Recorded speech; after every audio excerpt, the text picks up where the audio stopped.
Tonight, we will begin to explore the subtle dance between what we perceive as valuable and what we often overlook, between what is clear and what remains hidden.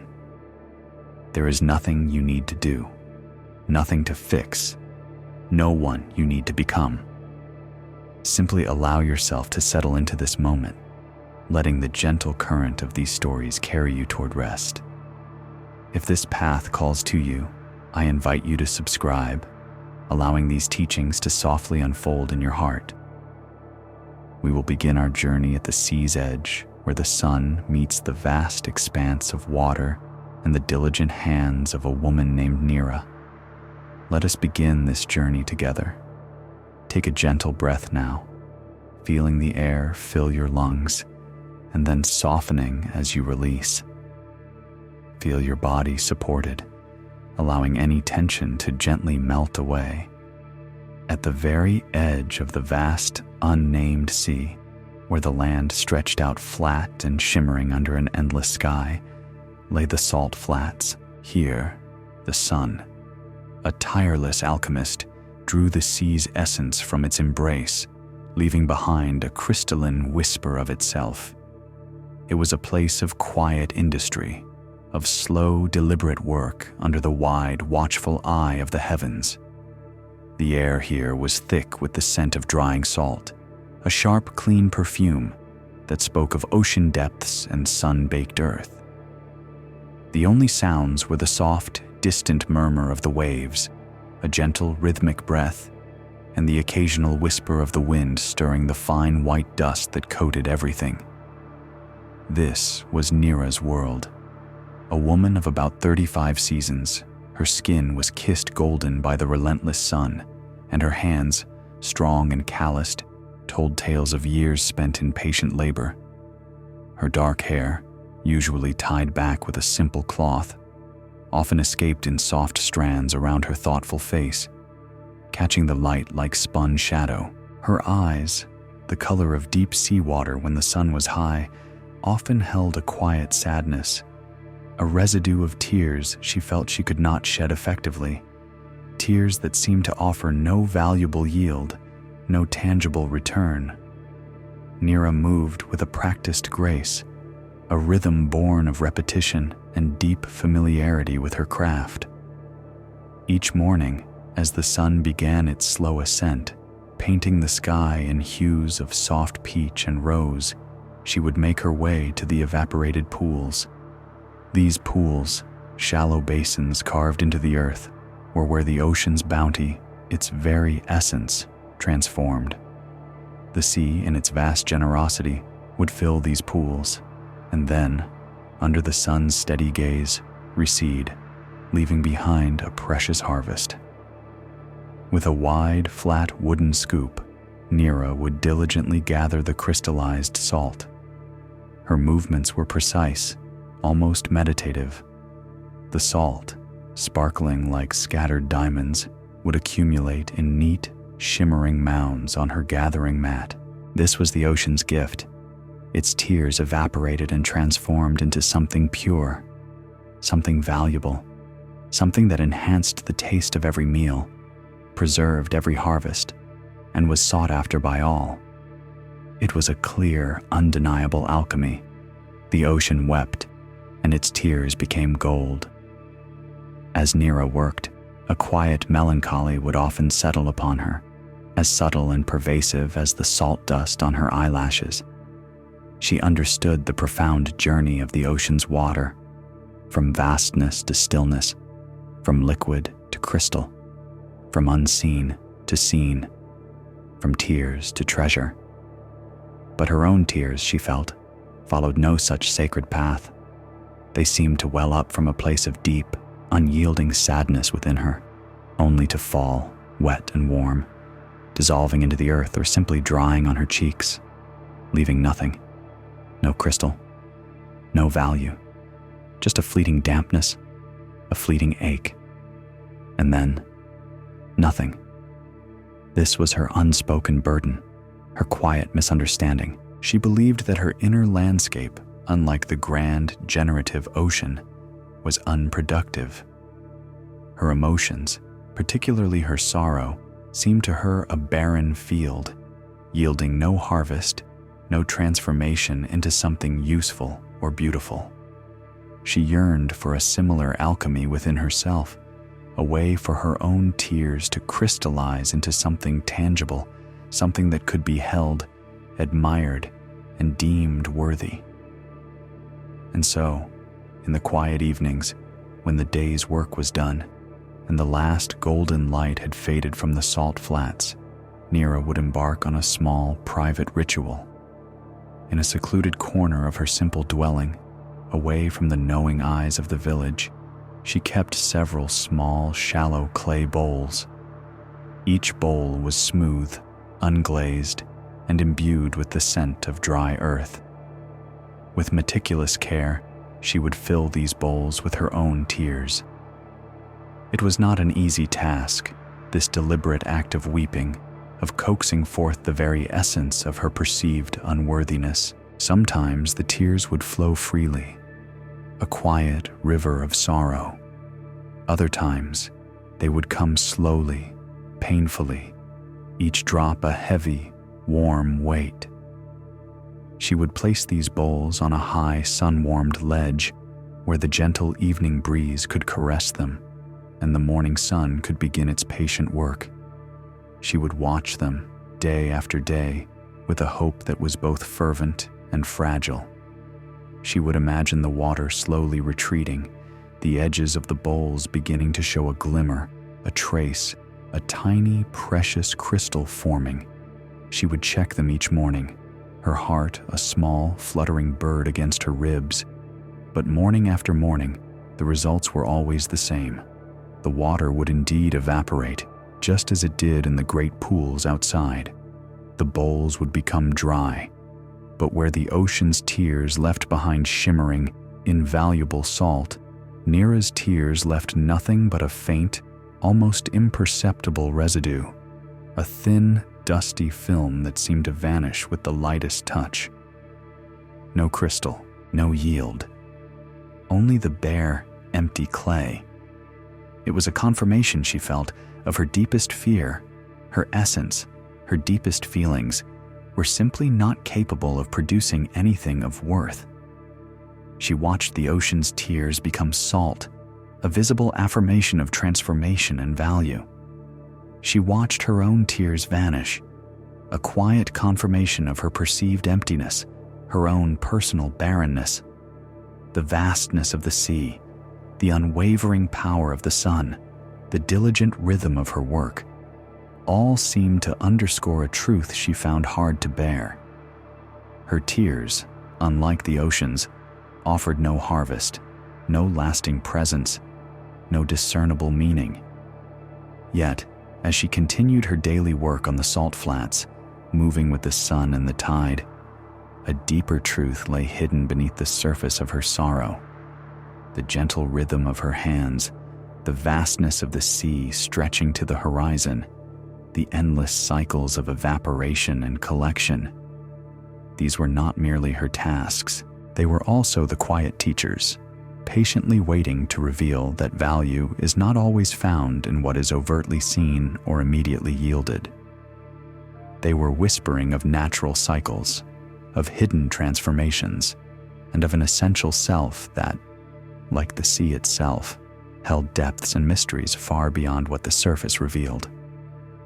But for now, Nira knew only the quiet ache of her perceived lack, the empty bowls, and the profound misunderstanding of her own inner landscape.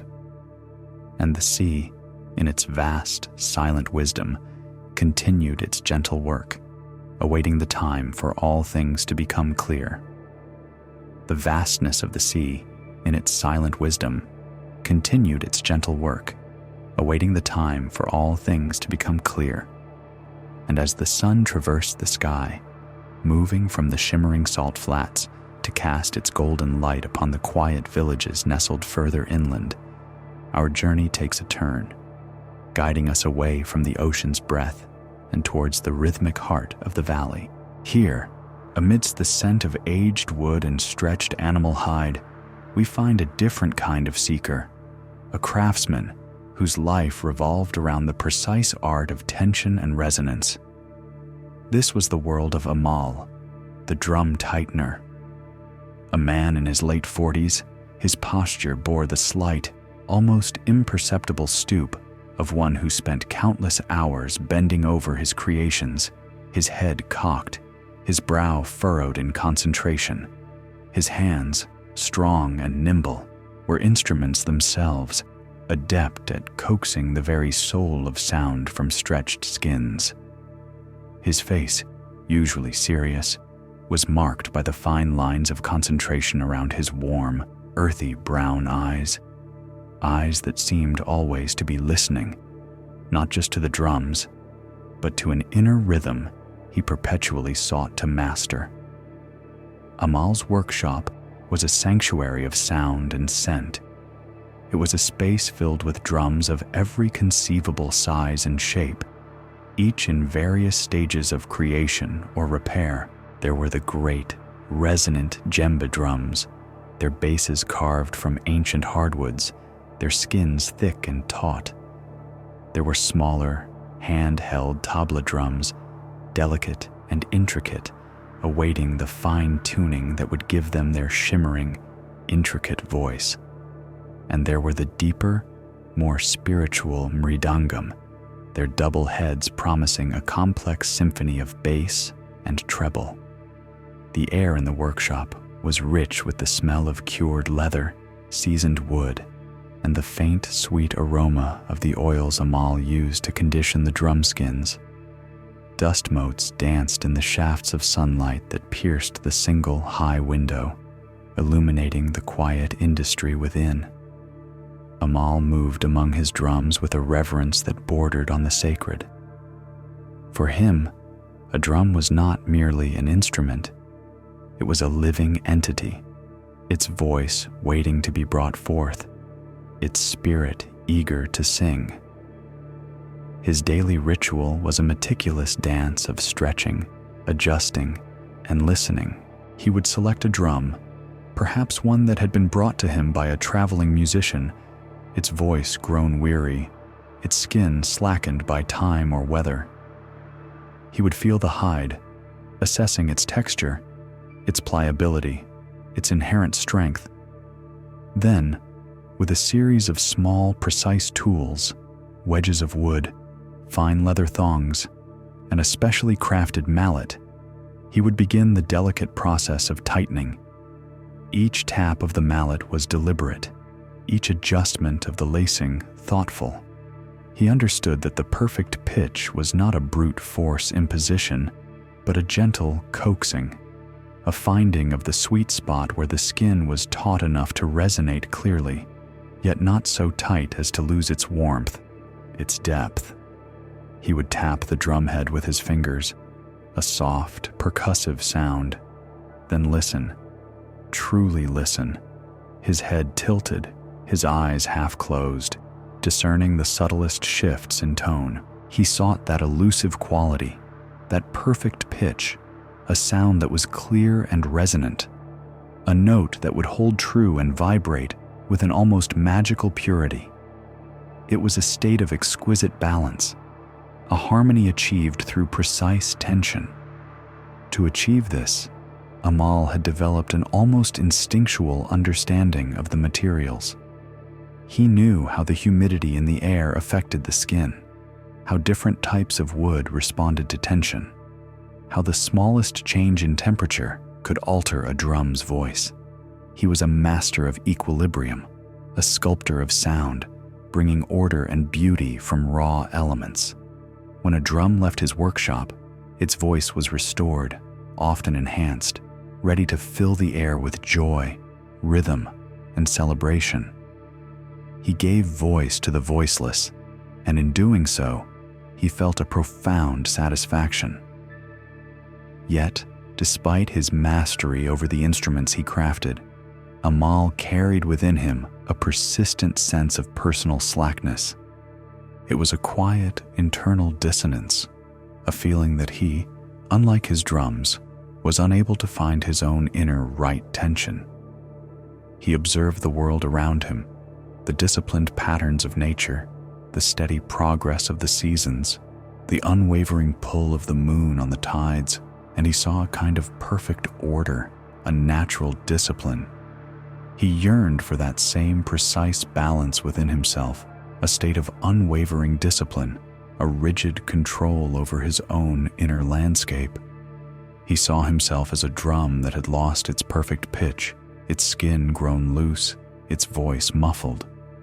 He perceived his moments of indecision, his occasional lapses in routine, his quiet anxieties that sometimes tugged at the edges of his calm exterior, as failings.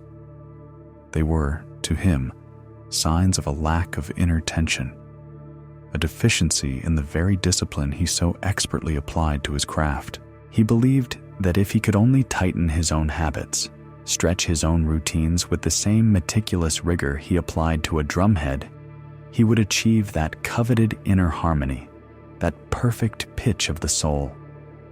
And so, Amal embarked on a personal quest, mirroring his craft in the details of his daily life. Each morning, he would rise before the first light, his schedule planned with a precision that left no room for deviation. He would meditate, attempting to still his mind, to pull taut the wandering threads of thought, believing that mental discipline was the key to inner control. His meals were simple, regular, consumed with an almost ritualistic adherence to timing. He would walk the same path to his workshop each day, his steps measured, his gaze focused. He sought to eliminate all perceived slackness from his existence, believing that any deviation, any spontaneity, was a sign of weakness, a loosening of the inner spirit. He kept a small, leather-bound journal, its pages filled with neat, precise entries. Here, he would record his progress, or more often, his perceived failures, a thought that lingered too long, a moment of distraction, a feeling of restlessness that defied his efforts to quiet it. These were all marked down, like imperfections on a drumhead. He would analyze them, dissect them, seeking the underlying cause of this internal looseness, determined to find the technique, the method, the precise adjustment that would bring him back to his desired state of perfect internal tension.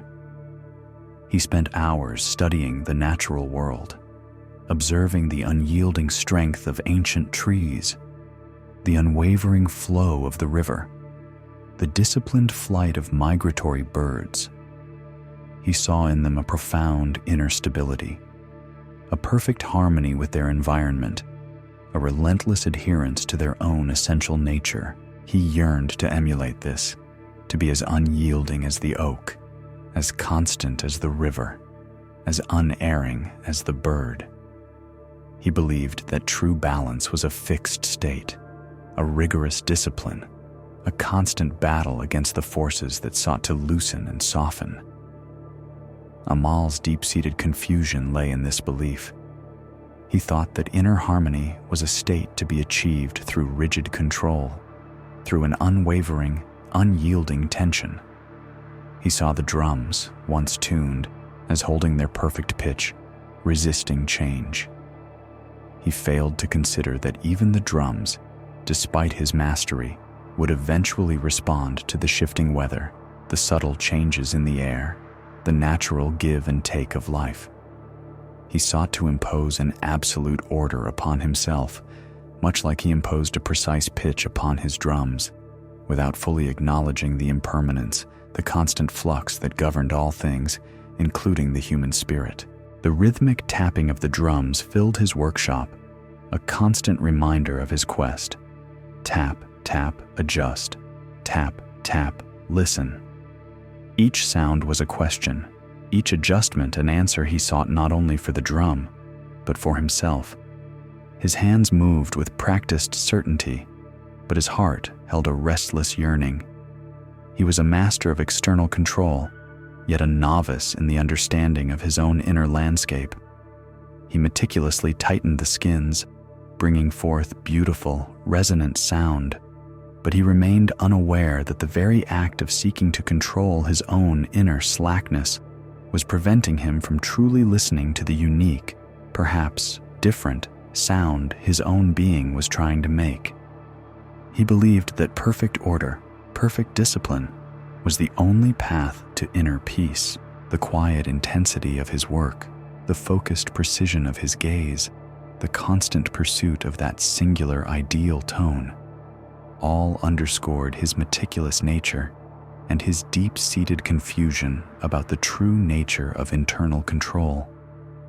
For Amal, the drum tightener, the search for perfect tension was not just his craft, it was the very essence of his unwavering, yet ultimately misunderstanding journey toward inner harmony. He continued his work, listening intently to the voices of the drums, still deaf to the subtler, more adaptable rhythms that whispered within his own soul. But the world, as it often does, held its own rhythms, its own subtle shifts, heedless of Amal's meticulously crafted schedules and his internal quest for unwavering tension. The season turned, bringing with it the heavy, languid air of the monsoon's approach. A profound humidity began to settle over the village, clinging to everything, softening the edges of the day, blurring the distant hills into a gentle haze. The scent of damp earth and coming rain filled the air, a deep, pervasive presence that seeped into even the most carefully sealed spaces. One particularly humid night, the air thick and warm, Amal was preparing for a village performance. It was an important occasion, a festival of quiet thanksgiving, and his drums were to provide the steady pulse, the resonant heart of the celebration. He moved through his workshop, his practiced hands reaching for his finest instruments, the ones he had tuned with the most exacting care, the ones whose voices he knew intimately. He lifted the first drum, a large, resonant instrument crafted from ancient teak and a carefully stretched goat skin. He tapped it, expecting the crisp, clear note he had worked so diligently to achieve. Instead, the sound that emerged was softer, deeper, a muffled thrum that lacked the vibrant clarity he sought. His brow furrowed. He tapped again, more insistently. The sound remained, a muted echo of its former self. A wave of frustration, sharp and unexpected, washed over him. He moved to the next drum, then another, and another. Each instrument, meticulously tuned just days before, had yielded to the pervasive dampness in the air. The skins, which he had stretched with such precision, had loosened, softened by the relentless humidity. The perfect pitch, the exquisite tension he had strived for, had vanished. A heavy sigh escaped him, a sound filled with disappointment and a familiar sense of failure. He felt it keenly, this inability to control, to hold fast against the natural world's insistent softening. It was as if his own inner slackness, the very quality he fought against, had manifested in his beloved drums, mocking his efforts, reminding him of his perceived lack of discipline. The instruments, usually a source of pride and deep satisfaction, now seemed to mirror his own inner turmoil, echoing his struggles. He sat amidst the silent, loosened drums, the humid air pressing in on him, his mind racing with possibilities, with solutions. Should he try to retighten them all? The air was too heavy. They would only loosen again. Should he explain? Apologize? The thought brought a flush of shame to his face. He had failed to maintain the perfection. He had failed to anticipate the change. He had failed to control the conditions. Just then, a quiet knock sounded at the workshop door. It was Rohan, an old musician from a neighboring village, renowned not for his powerful playing, but for the profound gentleness of his touch and the deep, soulful quality of his melodies. Rohan's face was soft, lined with the wisdom of many seasons, and his eyes, though clouded with age, held a quiet, knowing light. He carried a small, worn sitar, its strings shimmering faintly in the dim light of the workshop. "Amal."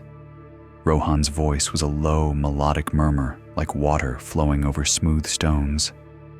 "The air is heavy tonight, is it not? A night for deep breaths and slow rhythms."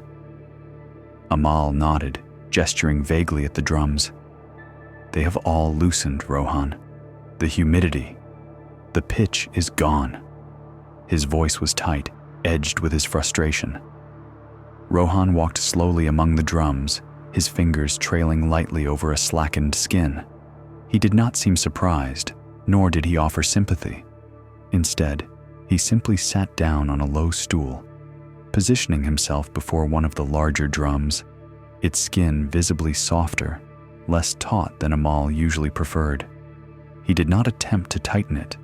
He did not frown at its altered state. He simply placed his hands upon it, gently at first, then with a slow, deliberate rhythm.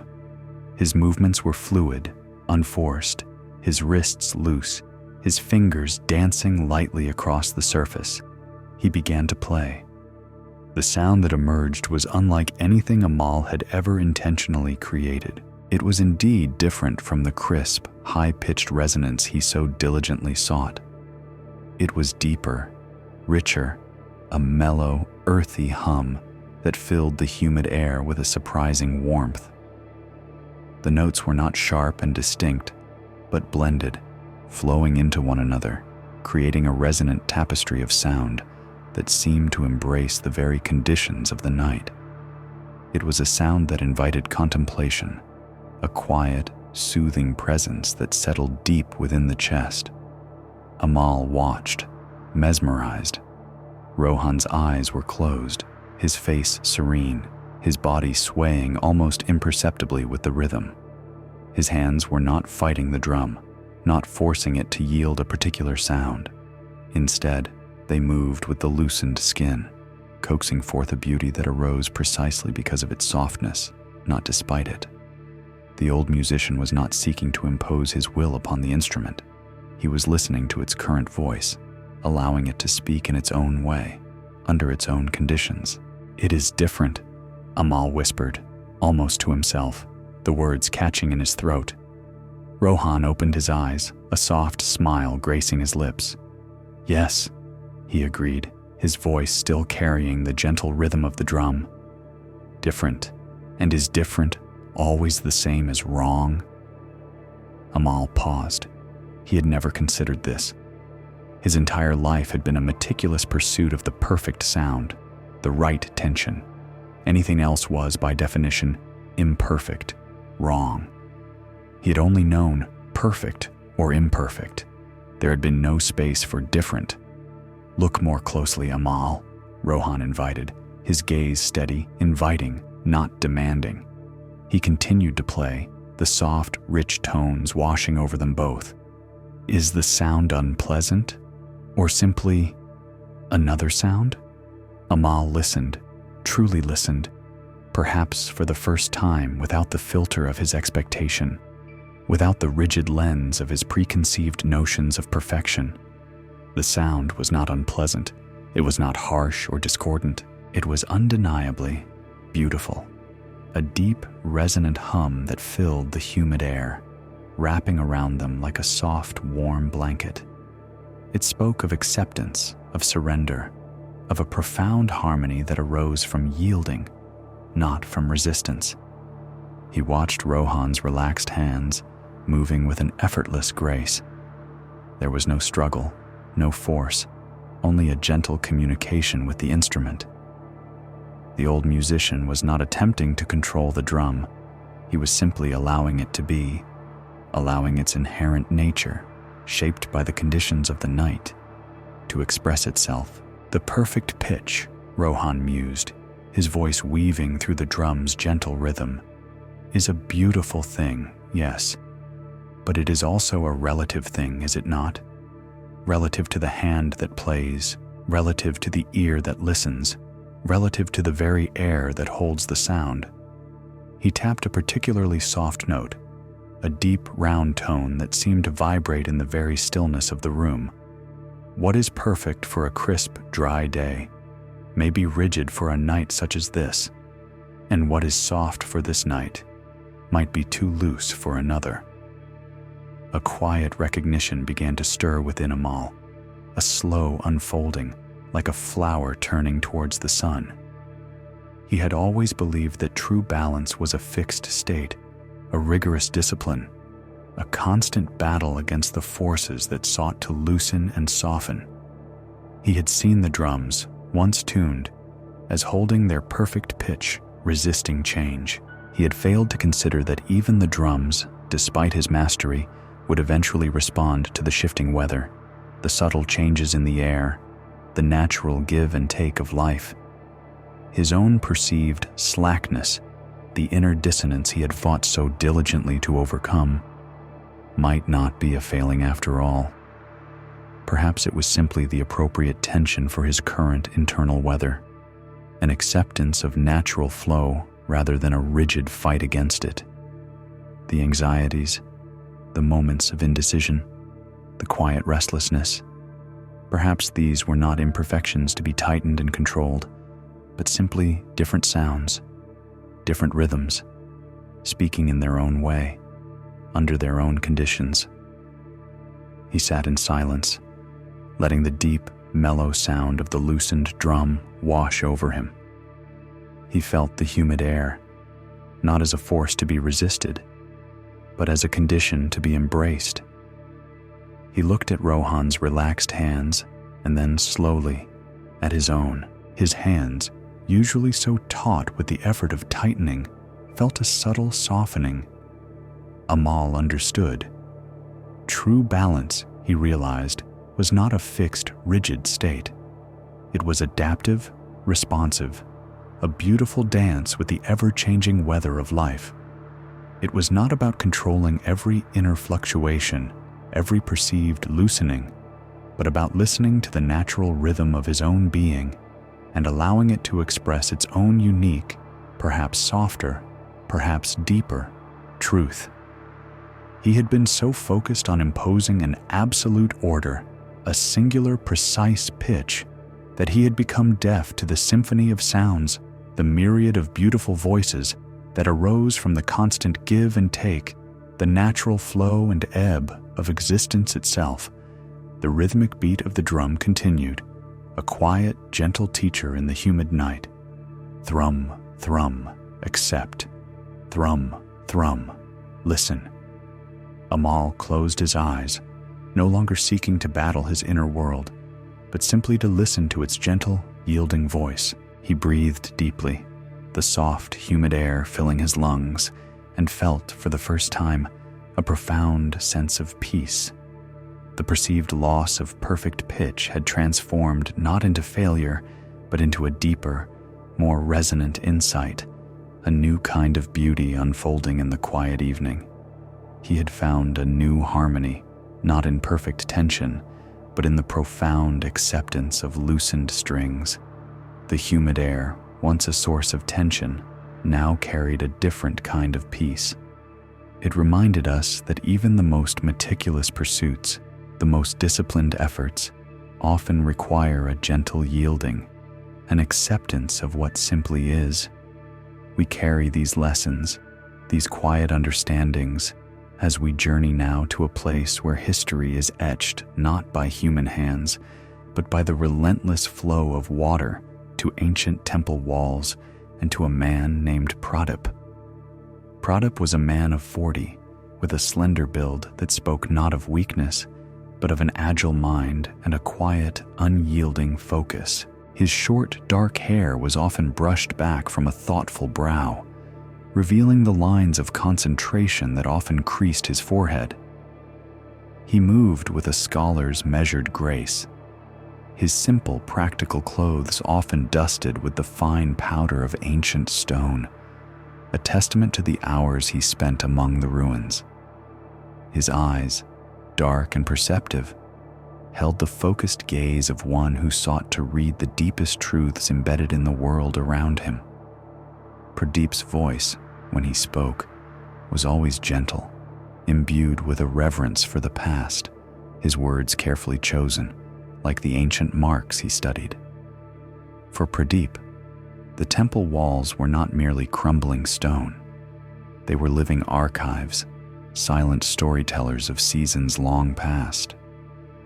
He dedicated his life to reading these stories, to understanding the language of the floods. With meticulous care, he would trace the high watermarks left by centuries of monsoon rains, delicate lines that spoke of nature's immense power, of water's highest reaches. Each mark was a record, an indelible testament to a moment of profound significance, a moment when the river rose, embraced the land, and then receded, leaving its signature upon the stone. He understood, with a scholar's precision, how these marks spoke of survival, of change, of the relentless passage of time. He cataloged them, compared them, sought patterns in their rise and fall, believing that in these lines lay the wisdom of enduring. He would spend his days among the ruins, a solitary figure amidst the quiet grandeur, his fingers often brushing lightly against the cool stone, feeling the subtle textures of erosion, the whispers of ages. The morning sunlight, filtered through crumbling archways, would paint the dust motes dancing in the air with soft golds, illuminating the faint, almost invisible lines that were his life's work. To Pradeep, these flood marks were not just historical data. They were the very definition of permanence, of a truth that could not be erased, a legacy etched into the very fabric of the world. They bore witness, they affirmed, they were. Yet, in his own life, Pradeep felt a profound disconnect. He understood the power of these indelible marks on the temple walls, their ability to speak across generations, to affirm the undeniable presence of past events. But his own peak moments, his own achievements, his quiet triumphs, they felt to him like whispers in the wind, invisible, unmarked, fading into the ether without recognition. He would achieve a difficult translation of an ancient text, or meticulously restore a crumbling section of the wall, and while the work itself brought a fleeting satisfaction, the moment of its completion, the high mark of his effort, seemed to vanish, leaving no lasting trace. It was as if his own life lacked the enduring stone, the indelible ink, the powerful water that would mark his passage, affirm his worth. He would watch the setting sun cast long shadows across the ancient stones, illuminating the flood marks with a final golden glow, and a quiet ache would settle in his chest. These marks endure, he would think, his gaze lingering on a particularly prominent line. They tell their story for all time. But what story did his own life tell? What enduring marks had he left? He saw only the ephemeral, the unrecorded, the unacknowledged. He felt deep within that his life was a beautiful, intricate manuscript, but one written in invisible ink, awaiting a revelation that never seemed to come.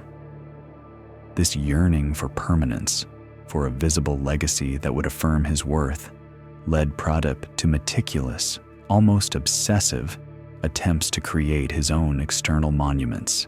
He began to keep detailed journals, not just of his work, but of his personal life, chronicling every small success, every moment of insight, every feeling of accomplishment.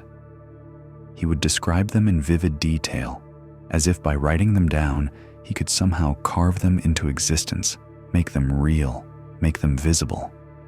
He would write, "Today, I successfully repaired the eastern archway, ensuring its stability for another generation, a great triumph." And he would feel a brief surge of satisfaction, imagining this sentence as an indelible mark, a high water line in the annals of his own existence. But then, the next morning, the words would simply be words on a page, and the quiet satisfaction would fade, leaving the same underlying sense of unworthiness, the same yearning for a more tangible affirmation. He tried to literally carve his own high marks onto the world around him, not on the ancient temple walls, for he respected their integrity too much, but on the small, smooth stones he found by the river. He would select a stone, smooth and gray, and with a fine chisel, he would attempt to etch a line, a symbol, a date, commemorating a personal achievement. He would spend hours, his brow furrowed in concentration, his hands moving with the same precision he applied to his scholarly work. He would press the chisel against the stone, tap it gently with a small mallet, hoping to feel the satisfying bite of the metal into the rock, hoping to create a mark that would endure. But the stones were often brittle or too hard, or the chisel would slip, creating an imperfect, ragged line. And even when he succeeded, even when a clear, crisp mark was etched, it felt small, insignificant, easily overlooked. He would place these marked stones in a quiet corner of his study, arranging them like a collection of unspoken achievements, a silent testament to a life he felt was otherwise unremarked. He would look at them, hoping to feel a sense of affirmation, a quiet resonance that would speak of his enduring presence. But the stones remained silent, and the marks, though visible, seemed to hold little power, little of the profound truth he found in the floodlines on the temple walls. He also sought external validation from others. He would share his discoveries, his translations, his restoration efforts, hoping for words of praise, for acknowledgement that would, for a fleeting moment, feel like those indelible marks. When people commended his diligence, his knowledge, his skill, he would absorb their words, trying to make them stick, trying to internalize them as proof of his worth. But the words, like the written entries in his journal, like the carved lines on his stones, seemed to dissipate, leaving him feeling as if he were constantly trying to fill a vessel with water that simply would not hold. The quiet grandeur of the temple walls seemed to mock him in his moments of despair. They stood, silent and majestic, their surfaces bearing the unquestionable truths of ages. The subtle erosion of time, which he studied with such fascination, was a slow, deliberate sculptor, shaping the stones, deepening the marks, making them ever more profound. His own life, by contrast, felt like a fleeting shadow against these ancient truths, a temporary presence that left no discernible imprint. He yearned for permanence, for a visible legacy that would echo through time, just as the flood marks did. He saw the beauty in the slow, natural processes that created such enduring records, yet he felt trapped in a personal cycle of striving and fading, of effort and unrecognition. He would often sit for hours, his back against a cool, sun-warmed stone, contemplating the vastness of the sky above, the slow drift of clouds, the quiet rustle of leaves on distant trees. He would close his eyes and try to imagine his own life, his own contributions, leaving a mark as clear and undeniable as those on the walls. He pictured an invisible hand, tracing his journey, carving lines of triumph, moments of profound impact. But when he opened his eyes, the world remained as it was, and his own life seemed to remain a blank page, waiting for a story that would never be written in stone. The air around the temple ruins carried the scent of dry earth, ancient dust, and the faint, sweet perfume of wild jasmine that clung to the crumbling stones.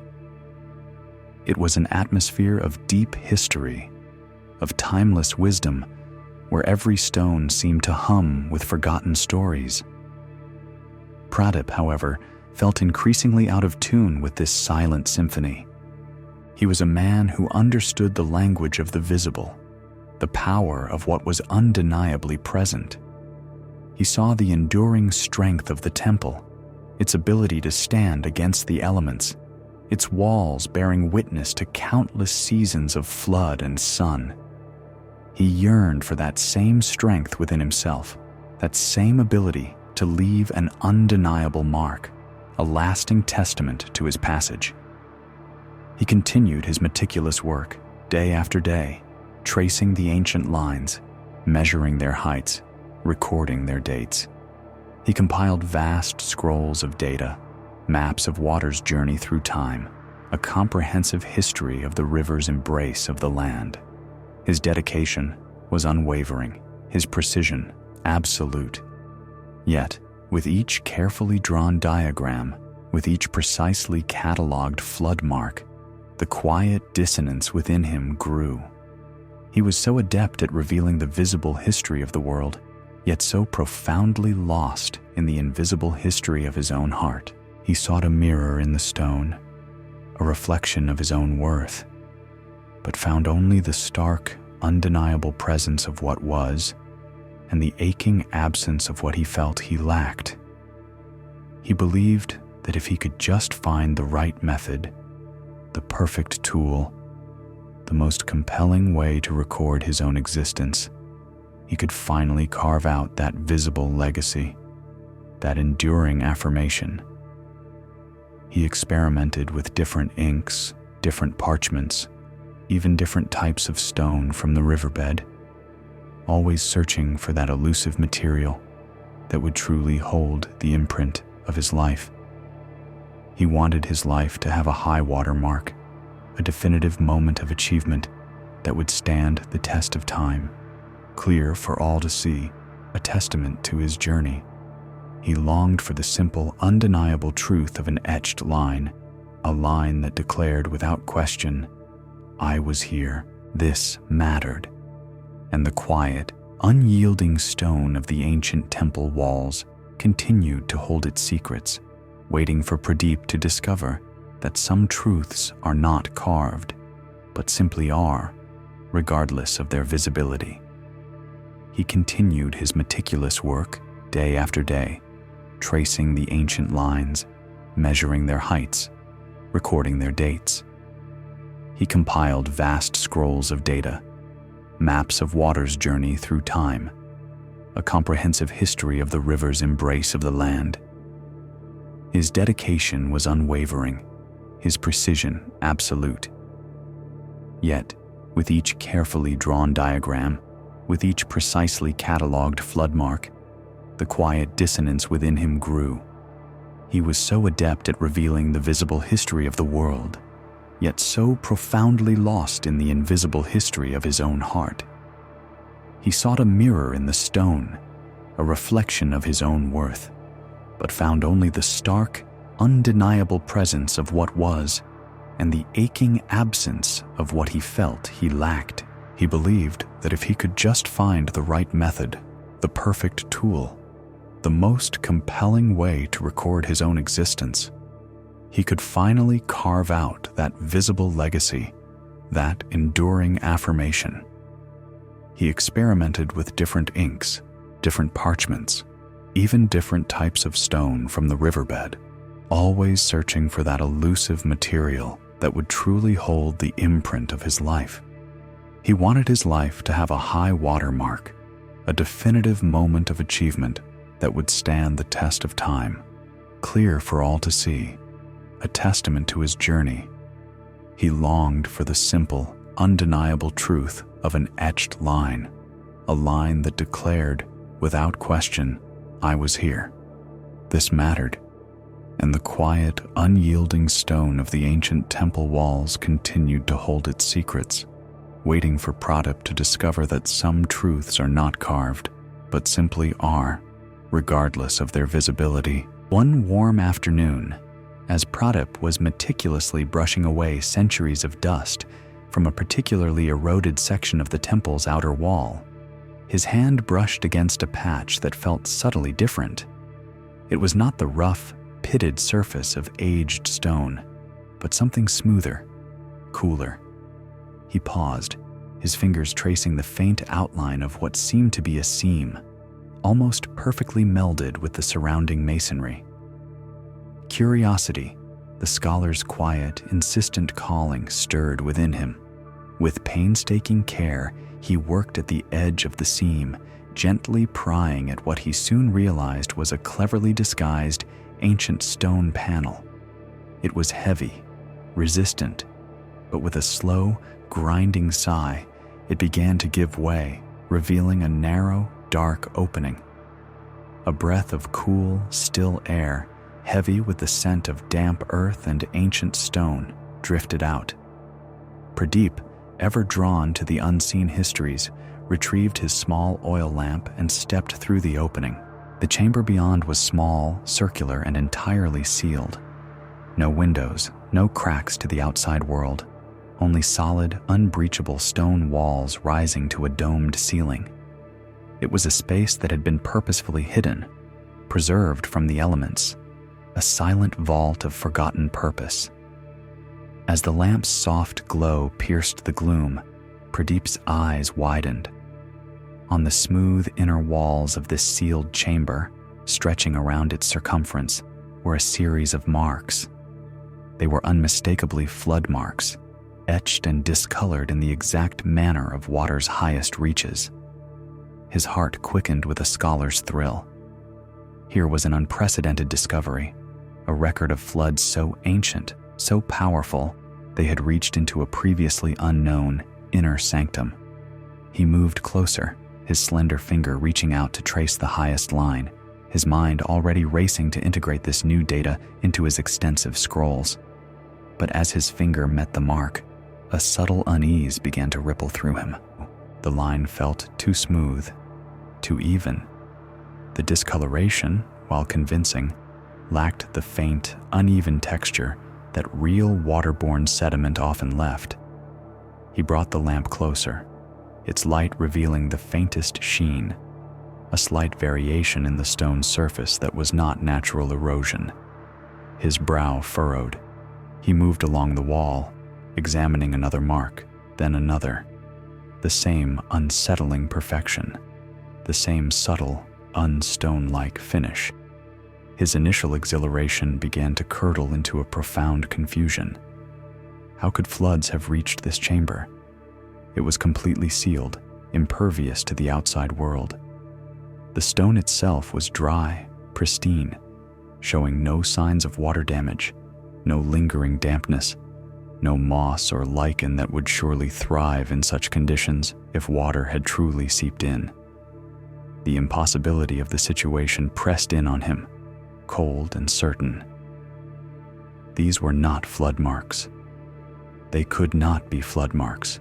A chilling realization began to dawn, slow and unsettling, like a shadow lengthening across a familiar landscape. He reached out again, this time with a small, sharp instrument he used for cleaning delicate inscriptions. He gently scraped at one of the marks. A tiny flake of color, a minute speck of reddish-brown pigment, detached itself and fell to the stone floor. It was paint. The marks were painted.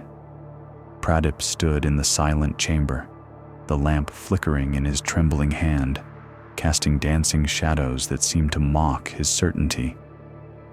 These indelible lines, which had for a fleeting moment filled him with such awe and excitement, were not the undeniable truths of nature. They were fabrications. They were illusions, meticulously crafted to appear real. The history they told was a lie. His mind reeled, grappling with the implications. Who would do such a thing? And why? He imagined ancient priests, perhaps, seeking to instill fear in their followers, to remind them of nature's power, even when nature itself had not touched these walls. Or perhaps it was a form of control, a way to dictate history, to shape belief, to create a visible, undeniable presence where none truly existed. The thought was deeply unsettling. He, who had dedicated his life to uncovering authentic history, had been momentarily deceived by a crafted truth, a painted warning. The marks were visible, yes, undeniable to the casual eye, but they held no genuine history, no true story of water's embrace. They were a carefully constructed absence of truth, presented as presence. he retreated from the hidden chamber, carefully replacing the stone panel, leaving the painted truths to their silent deception. He found himself sitting outside, on the temple steps, the warm afternoon sun feeling suddenly harsh against his skin. The air around him still carried the scent of dry earth and ancient dust, but now it felt tainted, as if the very stones themselves whispered of hidden falsehoods. Not far from where Pradeep sat, a stone carver was at work. His name was Raya, a quiet man in his late 50s, his posture slightly bent over the block of stone he was shaping. His hands, gnarled and strong, moved with a rhythmic precision, coaxing form from the unyielding rock. The soft, metallic chip, chip, chip of his hammer and chisel was a familiar sound around the temple, a constant, grounding presence. Raya's face was usually serious, marked by lines of concentration, but his eyes, the color of warm, gray stone, often held a deep, knowing calm. He was carving a new column base, replacing one that had crumbled with age, infusing new life into the ancient structure. Raya paused his work, sensing Pradip's distress. He did not look up immediately, but continued to smooth a curve, his fingers testing the texture of the newly revealed stone. After a moment, he set down his tools and looked at Pradip, his gaze gentle and steady. "The stones hold many stories," Raya said, his voice low and resonant, like the subtle hum of a finely worked bell. "Some are written by the hand of time, by water and wind, and some by the hand of man." Pradip looked at the carver, his eyes still wide with the shock of his discovery. "I found marks," he began, his voice barely a whisper, "inside a sealed chamber, marks of floods, but they were not real. They were painted." Raya nodded slowly, picking up a small, smooth stone and turning it over in his calloused fingers. "Ah, the crafted truth," he murmured.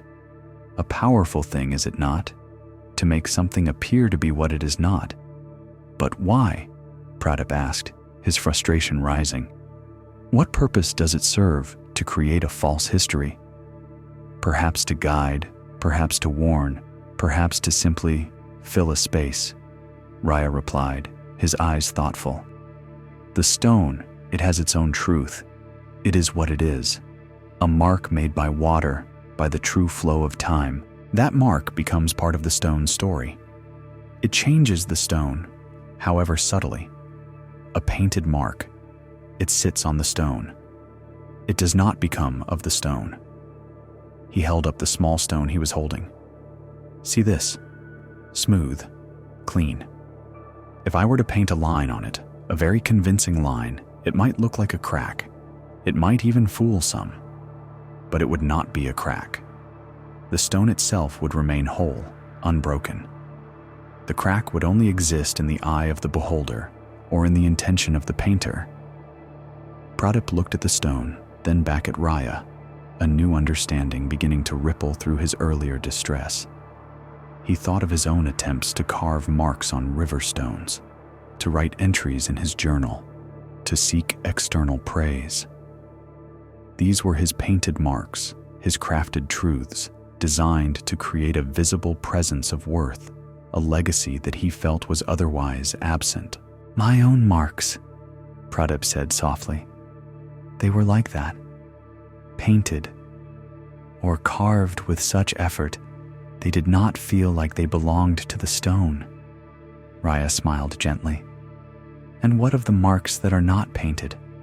The ones that are not carved? The silent truths of your own being, your own journey? Do they cease to exist because they are not visibly etched?"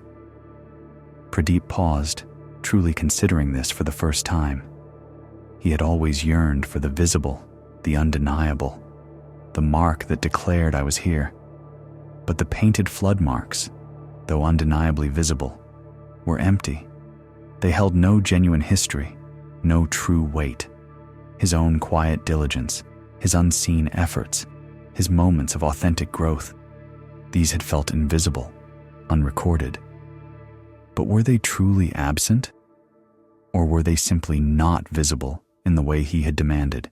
The stone, Raya continued, observing Pradip's contemplation, does not need a painted mark to be itself. It is solid, true, whether seen or unseen. Its history, the way it came to be, the way it endures, is its truth, and that truth exists, even if no one ever traces a line upon it or names a date.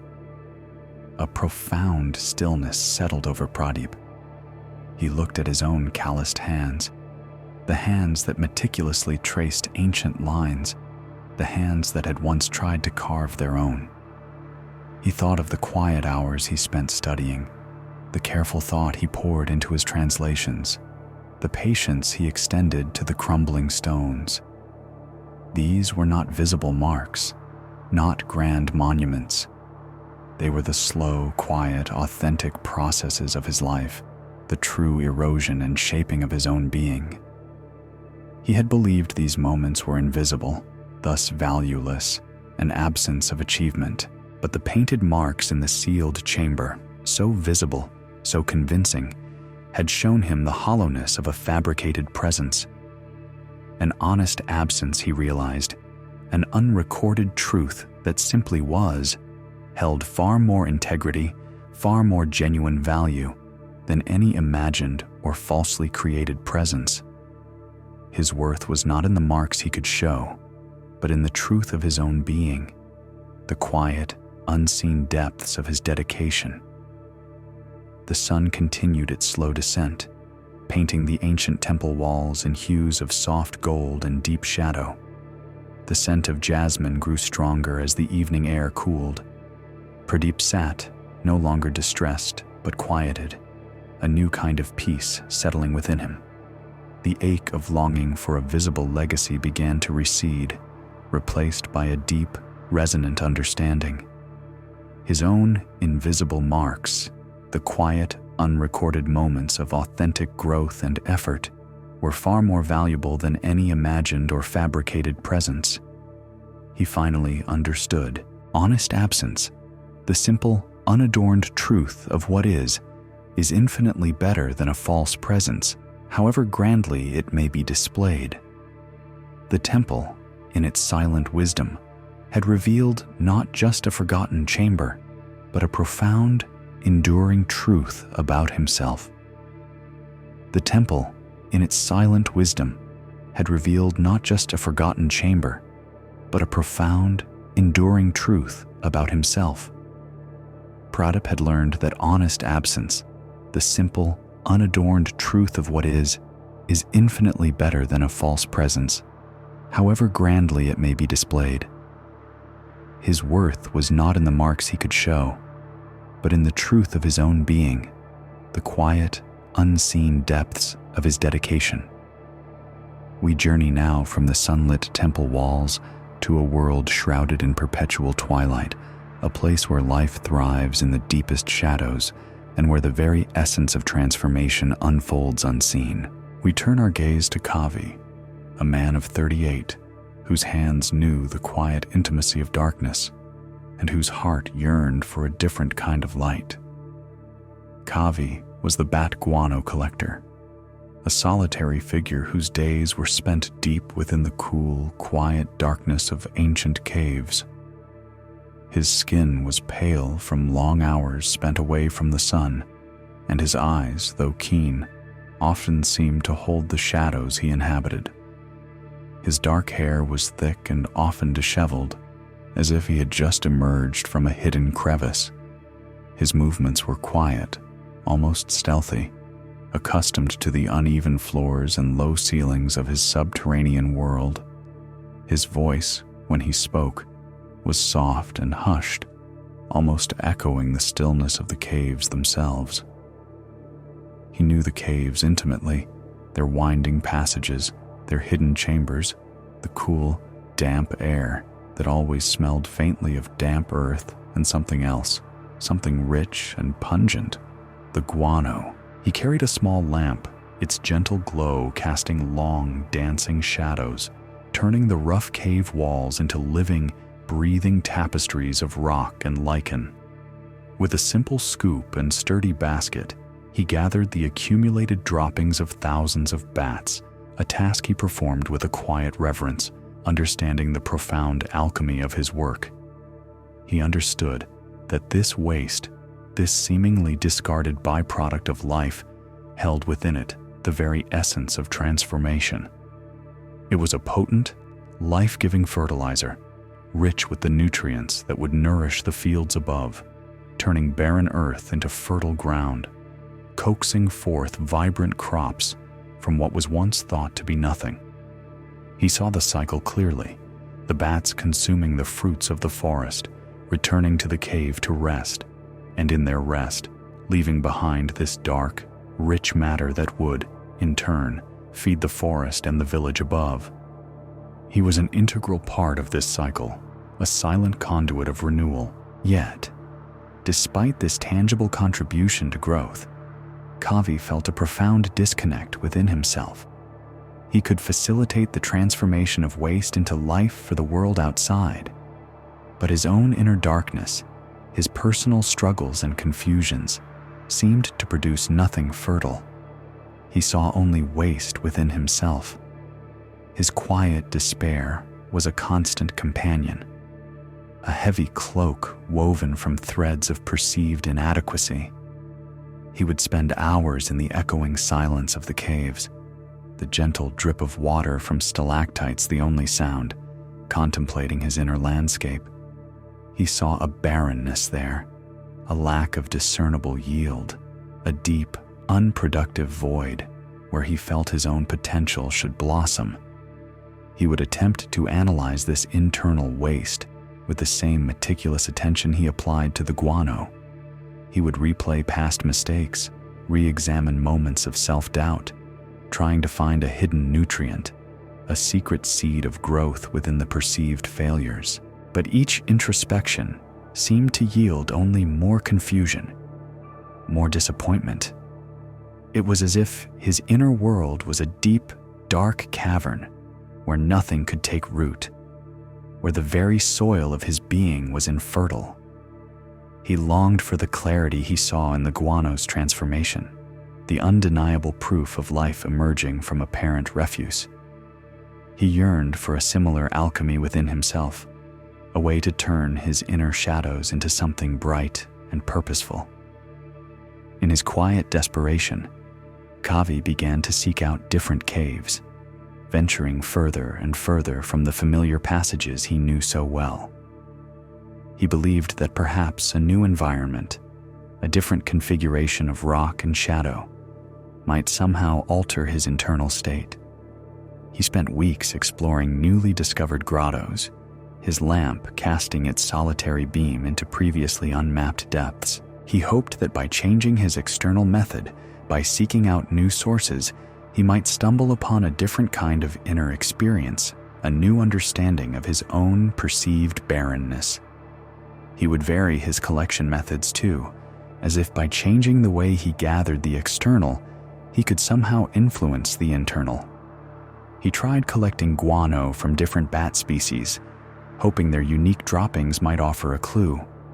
He experimented with drying the guano in different ways, grinding it to various consistencies, observing every minute detail, convinced that somewhere in these external variations lay the secret to unlocking his own inner fecundity.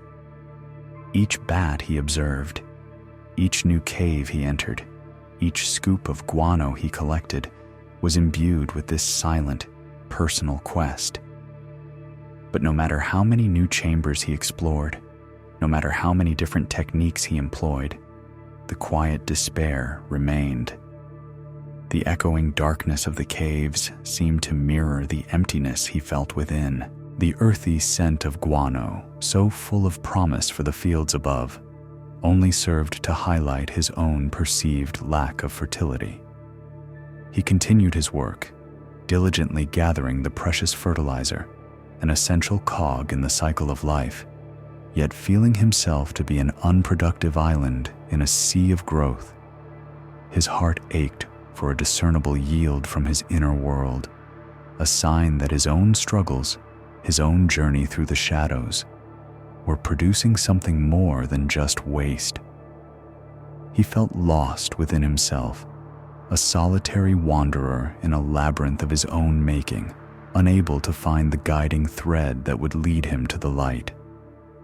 One day, however, in his quiet desperation, Kavi ventured further than he ever had before. He discovered a new cave, one whose entrance was almost entirely hidden by a tangle of ancient gnarled roots, like the mouth of a slumbering stone beast. The air within was different, colder, carrying a faint, mineral tang he hadn't encountered in other grottos. He felt a flicker of hope, a whisper that perhaps this untouched realm held the answer to his inner barrenness. He entered, his small lamp piercing the absolute blackness. The passage twisted immediately, narrowing and then widening, a labyrinth of rock that seemed to defy any logical pattern. Stalagmites rose like silent sentinels, and stalactites hung like ancient stone teeth. He moved slowly, his senses heightened, the familiar scent of guano growing stronger, yet somehow different here, fresher, mingled with the damp earth. He collected as he went, his basket filling, but his mind was not on the task. He was searching for a sign, a clue, something that would resonate with the confusion he carried within. He pressed on, deeper and deeper, the passages becoming more intricate, more disorienting. He took a turn, then another, the echoes of his own footsteps multiplying, distorting, until he felt utterly surrounded by sound and by silence all at once. The faint glow of his lamp seemed to shrink, unable to penetrate the vast, oppressive darkness that now pressed in on him from all sides. He tried to remember the path he had taken, the unique configurations of rock, the specific bends in the tunnel. But each passage looked like the last, each shadow like another. A cold tremor snaked through him, a feeling far more profound than the cave's chill. He stopped, his breath catching in his throat. He held his lamp high, its beam dancing wildly across the walls, revealing nothing familiar, only an endless, winding expanse of stone. He was lost, truly, deeply lost. Panic, cold and sharp, began to rise within him. It was a familiar feeling, one that often accompanied his inner despair. But now, it was external, tangible, a real and present danger. His heart hammered against his ribs, mirroring the frantic rhythm of his thoughts. He tried to retrace his steps, stumbling over unseen rocks, his lamp flickering precariously. He called out, his voice small and swallowed by the vastness, the echoes returning only the mocking sound of his own fear. The cave, once a place of quiet work, now felt like a living tomb, closing in around him. He leaned against a cold, damp wall, his eyes squeezed shut, the darkness inside him now indistinguishable from the darkness outside. All his careful methods, his meticulous observations, his desperate search for a different yield, they had led him here, to this moment of utter disorientation and despair. He sat for what felt like an eternity, the sound of his ragged breathing filling the quiet. Then, slowly, as his heart began to settle, a different sensation began to assert itself. It was a smell, earthy and rich, close by. He opened his eyes, directing his lamp downwards, its beam falling upon the cave floor. There, winding through the darkness, was a distinct trail, not the ancient, dried, compacted guano he usually collected, but fresh droppings, soft and dark, clearly laid recently. It led deeper into the cave, further away from where he thought the entrance might be. A wave of hesitation washed over him. Deeper, Was this not simply leading him further into peril, into the unknown? His mind, accustomed to seeing guano as a product, a thing to be gathered and transformed after it had been laid, now struggled to see it as a guide, a path. It was waste, after all. Why would waste lead him anywhere but to more waste? But then, a quiet resignation settled over him. What else was there? Every other attempt to find his way had failed. His own inner compass was broken, and the external landscape offered no familiar signs. He had nowhere else to turn. With a quiet, almost imperceptible sigh, Kavi decided he would follow the waste. He rose, his movements slow and deliberate, and began to walk. His lamp beam, now focused tightly on the fresh trail, became his sole guide. He moved with a new kind of attention, his eyes fixed on the dark, rich droppings, one step after another.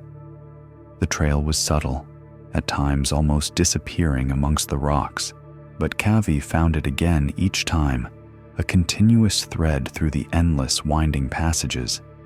He noticed the slight variations in the guano, the tiny fragments of fruit, the delicate wings of night insects, signs of life, of movement, of consumption and release. It was a map, written by the very life he sought to understand, leading him through the darkness. He walked for what felt like hours, the silence broken only by his own soft footsteps and the gentle drip of water.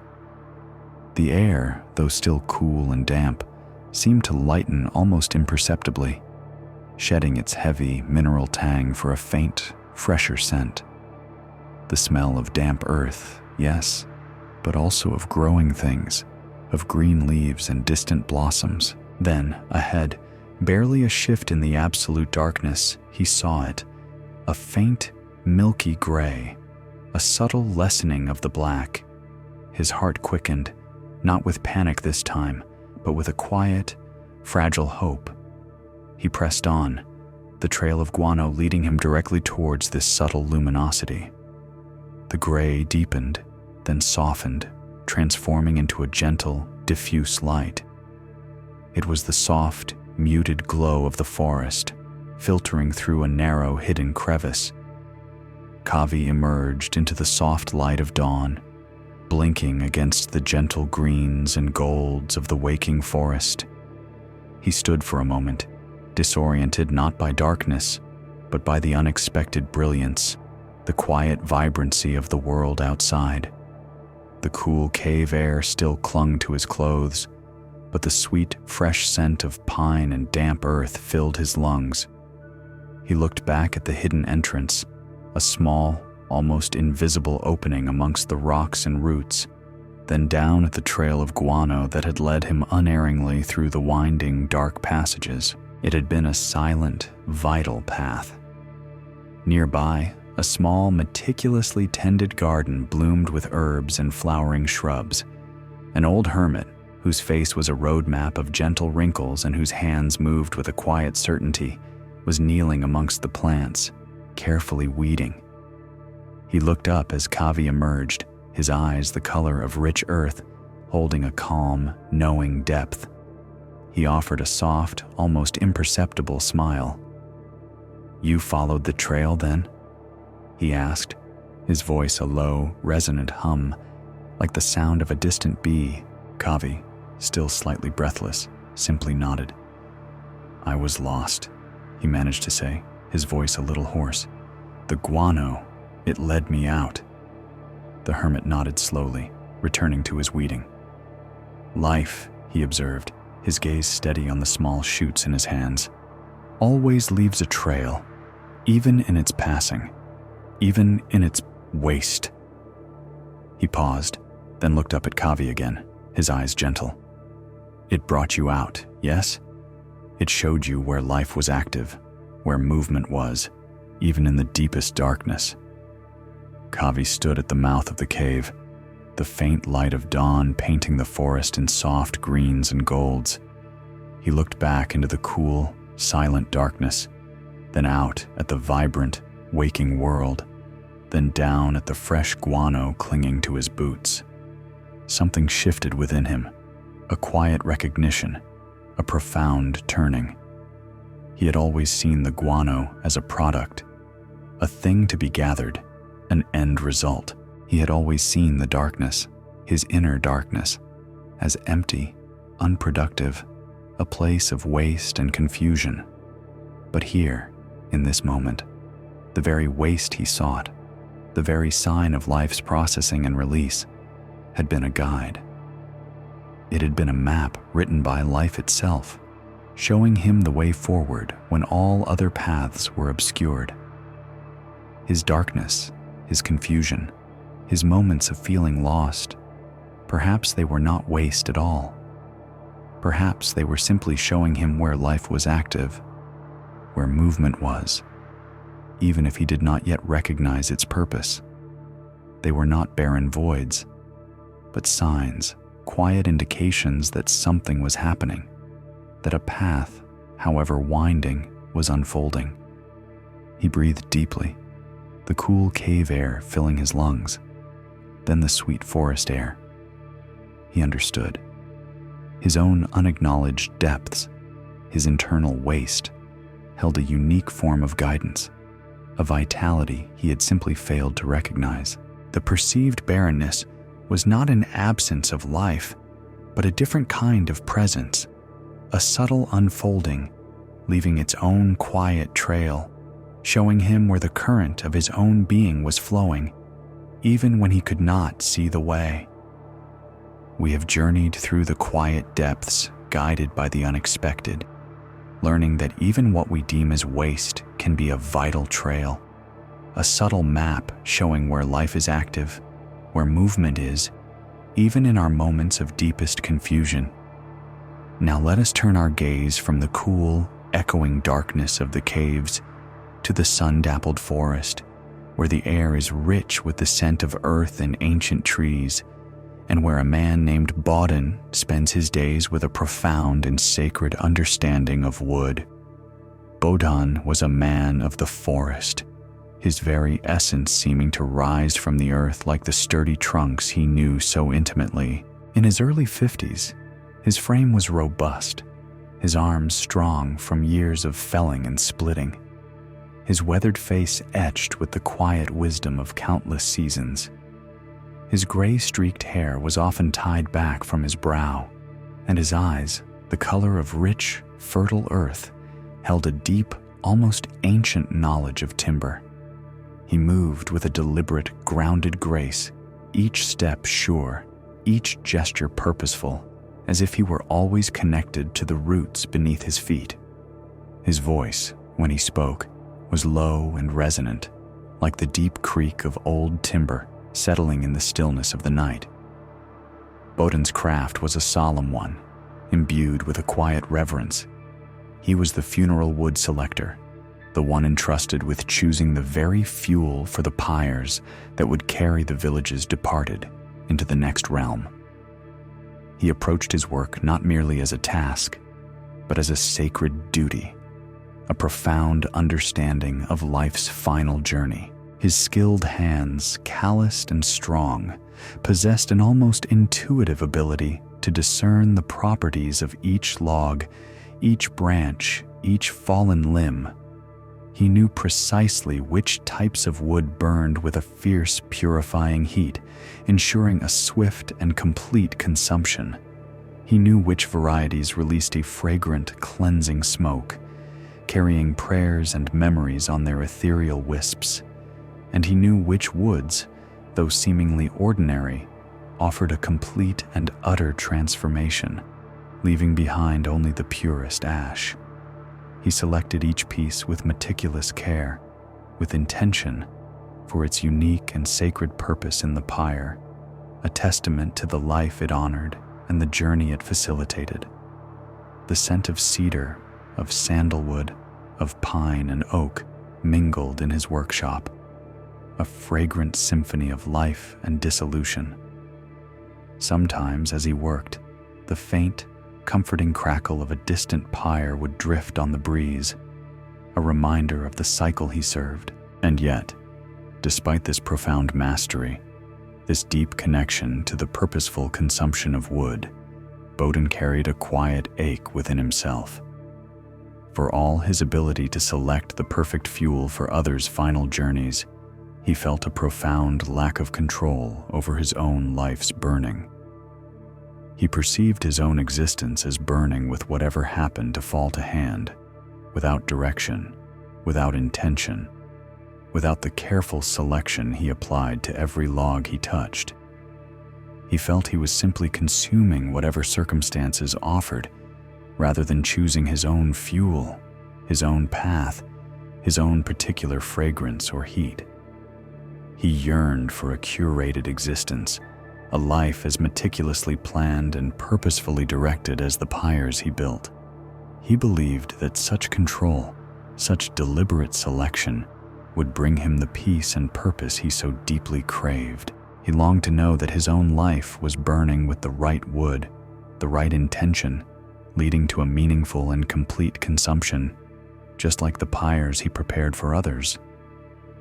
So, Bodhin applied the same rigor and meticulousness to his own life that he applied to his craft. He spent countless hours studying not just the properties of wood, but the cycles of nature, the patterns of the stars, the flow of the river, searching for principles, for a discernible pattern that he could apply to his own unfolding. He sought to understand the fuels of human experience, the choices, the relationships, the ambitions, the quiet moments of stillness, hoping to categorize them, to understand their inherent properties, just as he understood the heat and smoke of different timbers. He attempted to plan his own future with the precision of a master craftsman laying out his logs. He would envision his days, his years, the kind of man he wished to become, the contributions he desired to make, the legacy he hoped to leave. He sought to prune away the dead wood of unproductive habits, to cultivate the strong timbers of discipline and intention. He believed that if he could just select the right experiences, the right people, the right path, with the same discerning eye he used for his pyrewood, then his life, too, would burn with a clear, steady flame, releasing a purposeful smoke, leading to a complete and satisfying end. He observed the ancient oaks, their slow, steady growth, their dense, enduring timber, and he wished for such strength and longevity in his own endeavors. He watched the swift-burning pine, recognizing its vibrant, immediate energy, and wondered if he ought to embrace more spontaneity. But always, the question returned: which wood was his wood? Which fuel was truly meant for his pyre? He felt like a gatherer in a vast forest, surrounded by an abundance of choices, yet paralyzed by the inability to choose for himself, to know which piece truly belonged to his own sacred fire. The scent of the different woods in his workshop, usually a source of comfort, now carried a subtle undertone of his own yearning. The crackle of a distant fire, once a resonant echo of his purpose, now sometimes felt like a reminder of a peace he could offer others, but not quite attain for himself. He saw the purposeful burning of every pyre as a beautiful, complete event, a journey from form to essence, from presence to memory. And he wished for such a clear, intentional journey for himself, a life not merely endured, but perfectly curated, perfectly consumed, perfectly understood. He continued his meticulous studies, his careful planning, his earnest attempts to select his own life's fuel, believing with all his heart that true peace and purpose lay in such deliberate control, in the mastery of his own conditions. He continued to search for the perfect combination, the ideal composition, the singular path that would ensure his own beautiful and complete burning, overlooking perhaps the subtle wisdom that the very nature of fire itself might hold.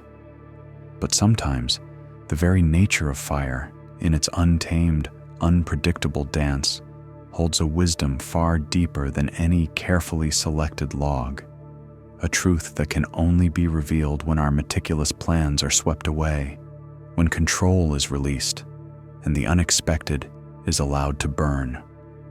One solemn day, the air hung heavy and still, thick with the scent of distant rain, a foreboding quiet before the sky decided its purpose. Bodhan had risen before dawn, his heart imbued with the weight of the day's task. A respected elder of the village had passed, and Bodhan had spent the preceding days, as was his custom, selecting the finest woods for the pyre. He had chosen pieces of aged sandalwood, known for its sweet, lingering fragrance, sturdy oak, promising a long, steady burn, and a touch of sacred cedar for its purifying smoke.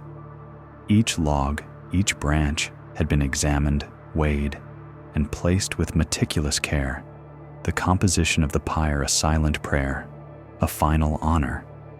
He had arranged the wood near the river's bend, on the designated ground, the carefully chosen pieces stacked in a precise formation, awaiting the final rites.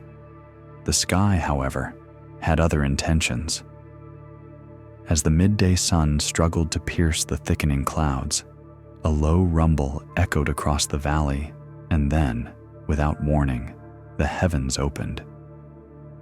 It was not a gentle shower, but a sudden, torrential downpour, a monsoon's embrace arriving with a furious haste. Bodhan watched, his heart sinking with each heavy drop as the rain lashed down, transforming the dry earth into mud, soaking into the meticulously placed wood. He rushed to cover what he could, but the deluge was too swift, too powerful. Within moments, the fragrant sandalwood, the sturdy oak, the sacred cedar, all were drenched, rendered unusable for the swift, hot burn required. The heavy moisture would only cause them to smolder, to smoke excessively, to fail in their sacred purpose. His carefully curated pyre, his testament to purpose and intention, was undone in a matter of minutes, dissolved by the indifferent hand of nature. Frustration, sharp and bitter, rose within him. He stood there, soaked to the bone, staring at the ruined wood, a profound sense of failure washing over him. All his planning, all his selection, all his deep understanding of wood's properties had been for naught. What was he to do? The elder's spirit awaited its journey, and the pyre had to be built, had to burn. There was no time to dry the wood, no time to fell new trees, no time for the careful selection he deemed so essential. With a heavy sigh, a sound that seemed to carry the weight of his dashed expectations, Bodhan began to move. He had no choice. He walked quickly, his boots squelching in the mud, towards the periphery of the pyre ground, to the piles of discarded wood, the forgotten scraps, the pieces too small or too warped for his usual discerning eye. Here lay the odd branches, twisted and gnarled, broken offcuts from other projects, pieces of driftwood bleached by the sun and scarred by the river's currents. These were the leftovers, the undesirable, the random fuel he usually deemed unworthy of the sacred fire. He gathered them with a quiet resignation, his movements lacking the usual deliberate grace, replaced by a sense of urgency and necessity. He picked up a splintered piece of pine, a gnarled length of unknown shrub, a fragment of river-smoothed driftwood, its origin long forgotten. There was no method, no selection, only the desperate need to find enough dry material to build a pyre that would burn, any burn at all.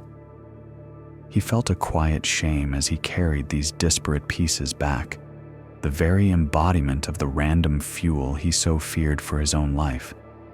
This pyre, he thought, would be a testament not to reverence or intention, but to circumstance and compromise.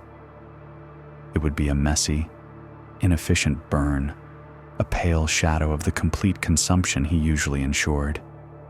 He stacked the odd branches and discarded offcuts, the twisted driftwood and nameless scraps, with a grim determination. The pyre was uneven, a haphazard collection of different shapes and sizes, different densities and origins. It certainly didn't possess the aesthetic harmony or the purposeful structure of his usual constructions. It simply was a collection of whatever could be found in the moment, a makeshift solution to an unforeseen problem. He prepared the kindling, his hands moving mechanically, his mind still wrestling with the perceived failure, the stark contrast between his intention and the reality forced upon him. As twilight began to fall, casting long, soft shadows across the damp ground, the final rites were performed. The air was cool and still, the heavy rain having passed, leaving behind a profound freshness. Bodhan, with a heavy heart, approached the pyre. He took the torch, its flame flickering in the gathering dusk, and touched it to the kindling. He expected a slow, reluctant catch, a struggle for the fire to take hold in such a motley collection of wood. But to his astonishment, the pyre caught quickly, eagerly. The flames, instead of struggling, began to dance with an unexpected vibrancy, licking upwards with a fierce, purifying heat. The different woods, rather than competing or hindering each other, seemed to embrace, their individual properties merging into a unified, powerful blaze. The dense oak, the soft pine, the brittle driftwood, each contributed its own unique energy. And then, the smoke. It was not the acrid, heavy smoke of wet wood, nor the singular fragrance of one particular timber. Instead, it was a complex, fragrant symphony, a rich tapestry of scents that drifted upwards into the twilight sky.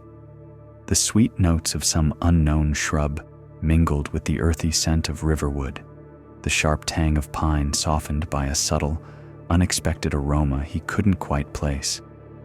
It was a smoke that carried not just prayers, but a story, a blend of different lives and origins, transforming together. The pyre burned more beautifully, more completely, and with a more complex, fragrant smoke than many of his meticulously planned ones. The dancing shadows cast by the vibrant flames on the faces of the quiet observers were mesmerizing, a testament to the unexpected power unfolding before them. Bodhan stood transfixed, his initial frustration slowly dissolving into a quiet awe. The fire was not a failure. It was a revelation. It was not a compromise. It was an unexpected masterpiece. After the ceremony, as the embers glowed softly in the deepening night, Bodhan lingered by the warmth, his mind still reeling from what he had witnessed. He felt a gentle hand on his shoulder. It was the pyre attendant, a gentle woman whose eyes held the wisdom of countless fires, her face serene in the dim light. She had seen generations of villagers pass and generations of pyres burn.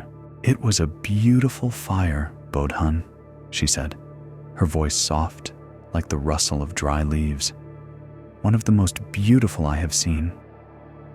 Bodhan turned to her, his brow furrowed in thought. "But it was all scraps," he murmured, still struggling to reconcile his expectations with the reality. "Random pieces, not the wood I selected." The attendant smiled gently, her gaze steady on the glowing embers. "And yet," she observed, her voice carrying a quiet knowing, "did it not burn with a greater intensity, a richer fragrance than a pyre of a single uniform wood?" Bodhan paused, considering her words. He had always strived for purity, for the singular perfection of one type of timber, or a carefully balanced combination of known properties. He had believed that control, that precise selection, was the key to a purposeful burn. It was different, he conceded, unexpectedly so. I had never seen such a blend of smoke, such a vibrant flame from such disparate parts. Indeed, she nodded, for fire cares not for the origin of its fuel, only for its willingness to burn, and sometimes the very differences, the varied densities and essences, when brought together, create something new, something more, a harmony that a single pure note cannot achieve. She gestured towards the embers, still radiating a deep, comforting warmth. A single perfect log burns with its own truth, but many different pieces burning together, they tell a larger story. They create a tapestry of heat and light and scent that is richer, more complex, precisely because of their differences, not in spite of them. Bodhan listened, truly listened, perhaps for the first time without the filter of his own rigid expectations. He had always sought the singular, the ideal, the perfectly curated. He had always believed that his own life's journey needed to be crafted from the purest intentions, the most disciplined choices, the most controlled circumstances. He had yearned for a life like a pyre of pristine sandalwood, burning with a known, predictable fragrance. But what if, he thought, the very randomness, the very scraps and offcuts and unexpected downpours of his own existence were not a failure to be avoided, but an invitation to a different kind of beauty? What if his own random fuel, the unplanned circumstances of his life, the moments of confusion, the unexpected turns, the people who came and went, the tasks he did not choose but found himself doing? What if these seemingly disparate elements, when allowed to burn together, were creating a unique and unexpected fragrance, a profound story he had previously overlooked? He had sought control, a curated existence, believing that peace and purpose lay in such deliberate selection. But here, in the unexpected beauty of this pyre, he saw a new truth, that perfection isn't found in the singularity or purity of individual woods, but in how they burn together, the unexpected harmony of their combination. It was not about what fuel, but about the burning. His life, too, was a collection of many different woods, many different experiences. He had tried to prune away the dead wood, to cultivate only the strong timbers. But perhaps the very scraps of his life, the parts he deemed unproductive or unwanted, were essential. Perhaps they were adding depth, complexity, an unexpected vibrancy to his own inner fire. He had been so focused on selecting the right fuel that he had missed the profound wisdom in the burning itself, the inherent beauty that could arise from any combination if only he allowed it. Bodhan breathed deeply, the cool night air carrying the lingering, complex fragrance of the pyre. He looked at his strong, weathered hands, hands that knew wood intimately. He had always seen them as instruments of selection and control. Now, he saw them as instruments of acceptance, of allowing, of bringing disparate elements together and trusting in the alchemy of the fire itself. His own random fuel, the unplanned circumstances of his life, might be creating a unique and unexpected beauty he had previously overlooked, a purposeful consumption not of his own making, but of life's own intricate design. He understood now that his own journey, too, could burn completely, beautifully, not despite its varied elements, but because of them. He began to see that true peace might not lie in perfect selection, but in the quiet acceptance of how all things, in their unique combinations, are destined to burn. Bodhan had found a quiet acceptance in the harmony of disparate elements, in the beautiful, complete consumption of life's varied offerings. His journey had led him to trust in the alchemy of the burning, rather than the purity of the fuel. and as the complex, fragrant smoke of the pyre had faded into the cool night air, carrying with it the silent blessings of the community, the world continued its gentle turning, bringing us now to a different kind of harvest, a different search for meaning, found within the ruby depths of the pomegranate. In a village nestled amidst rolling hills, where the earth was rich and the sun generous, lived a woman named Kamla. Her hands, nimble and precise, were known throughout the region, not for their strength in tilling the soil, but for their delicate skill in revealing the secrets hidden within a fruit. Kamla, a woman in her early 40s, with dark hair usually neatly braided and eyes that seemed perpetually seeking patterns, held a revered position. She was the pomegranate seed counter. It was a tradition as old as the village itself that the abundance of pomegranate seeds could predict the future fertility of the land, of the livestock, and even of the families. Farmers would bring their largest, most vibrant pomegranates to Kamla, watching with bated breath as her careful fingers worked their magic. With a small, curved knife, she would expertly score the leathery skin, then gently pry open the fruit, revealing the glistening, jewel-like seeds nestled within their pale membranes. Each seed, a tiny globe of ruby, was then meticulously extracted, sorted, and counted, dropping with a delicate click onto a counting tray. Her tallies were whispered with reverence, her predictions noted with solemn hope. Kamla approached her craft with a profound sense of duty and meticulous care. Each day, her small, sunlit workshop would fill with the sweet, tart scent of fresh pomegranate. She would sit cross-legged on a woven mat, a bowl of water beside her to rinse her sticky fingers, and a series of finely carved wooden trays laid out before her. Her movements were a practiced dance of precision, the gentle twist to separate a cluster of seeds, the soft brush of a thumb to dislodge a stubborn few, the rhythmic dropping of each perfect sphere into its designated square on the tray. She would count not once, but thrice, her soft murmurs filling the quiet air, ensuring absolute accuracy, for the futures of many rested upon her precision. She saw patterns in the arrangement of the seeds, in their size, their color, their weight. She could discern the health of the tree from the vibrancy of its fruit, the promise of a season from the density of its yield. For others, for the community, Kamla was a fount of certainty, a decipherer of nature's intricate code.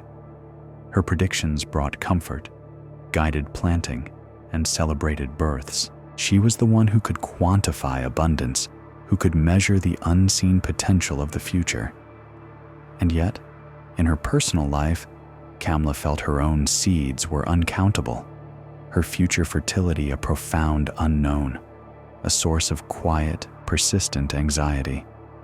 She had been married for many seasons, and while her home was filled with love and warmth, it was not yet graced with the pitter-patter of tiny feet. She, who could predict the fecundity of an entire orchard, found herself gazing at her own future as a vast, unmarked field without a single discernible pattern. This discrepancy gnawed at her, a subtle ache beneath the surface of her meticulous calm. She would spend her days providing certainty for others. Then her evenings would be filled with a quiet despair, a fervent, almost desperate search for the same clarity in her own life. She yearned for a discernible pattern that would grant her the certainty she craved for her own future, a sign, a whisper, a quantifiable promise that her own inner orchard would one day bear fruit. She began to apply her craft to herself, in secret. After the day's work was done, after the last farmer had departed with their tally, Kamla would bring forth a pomegranate for herself. Not a farmer's prized offering, but one she had carefully selected from the market, perhaps one she felt drawn to, or one that seemed to hold a particular, unspoken promise. She would cut it open, her movements no less meticulous, but infused with a different kind of intensity, a deeper, more personal hope. As she extracted the seeds, each one a tiny, glistening jewel, she would count them, not for a farmer's field, but for her own womb. 187, 201, 234. She would try to find significance in the numbers, to compare them to her previous counts, to see if there was a trend, a message, a hidden omen. Was a higher count a sign of greater abundance for her? Or was it the quality, the plumpness, the vibrancy of the individual seeds that mattered more? She meticulously recorded each count in a small leather-bound book, usually reserved for village tallies, now holding the fragile hopes of her own heart. She tried different fruits. She sought out pomegranates from different regions, believing that perhaps the soil, the sun, or the particular hand that cultivated them might hold a different kind of truth. She examined their outer skins with the same keen eye she used for her professional work, searching for clues, for a subtle blush or a particular hardness that might signal a unique inner message. She would hold them to her ear, listening for the faint rustle of seeds within, hoping to hear a whisper of her own fate. Sometimes, after a particularly high count, a spark of hope would ignite within her. She would imagine the future, a small child's laughter echoing in her quiet home, her hands no longer counting seeds, but tending to a new, precious life. But then, another fruit, just as vibrant, would yield a lower number, or seeds that seemed less plump, less promising, and the anxiety would return, a cold shadow creeping over her hopeful heart. She even tried varying her methods. Perhaps the traditional way of counting, seed by seed, was too rigid, too focused on the individual. She tried weighing them, hoping that the cumulative mass might reveal a different kind of truth. She tried arranging them in patterns, in circles and squares, on the smooth surface of her counting tray, searching for a visual language that spoke directly to her soul. She spent hours, lost in the quiet ritual, the delicate click of seeds against the tray, a constant, rhythmic soundtrack to her yearning. The vibrant color of the pomegranates, their lush, ripe beauty, stood in stark contrast to the barrenness she sometimes felt within. She was surrounded by the tangible promise of life, by the very symbols of fertility, yet for herself, the meaning remained elusive, unquantifiable. She could offer certainty to others, but she could not grasp it for herself.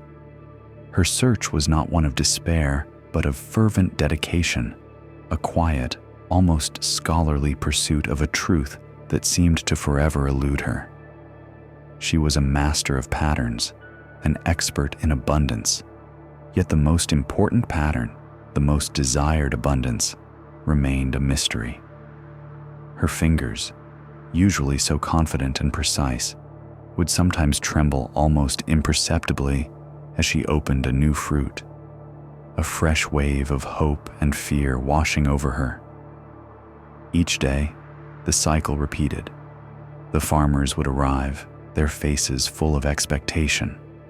Kamla would perform her sacred duty, her voice calm, her predictions clear, and then, in the quiet solitude of the evening, she would turn to her own fruit, her own seeds, her own desperate, meticulous search for a pattern, a promise, a quantifiable certainty in the profound unknown of her own future.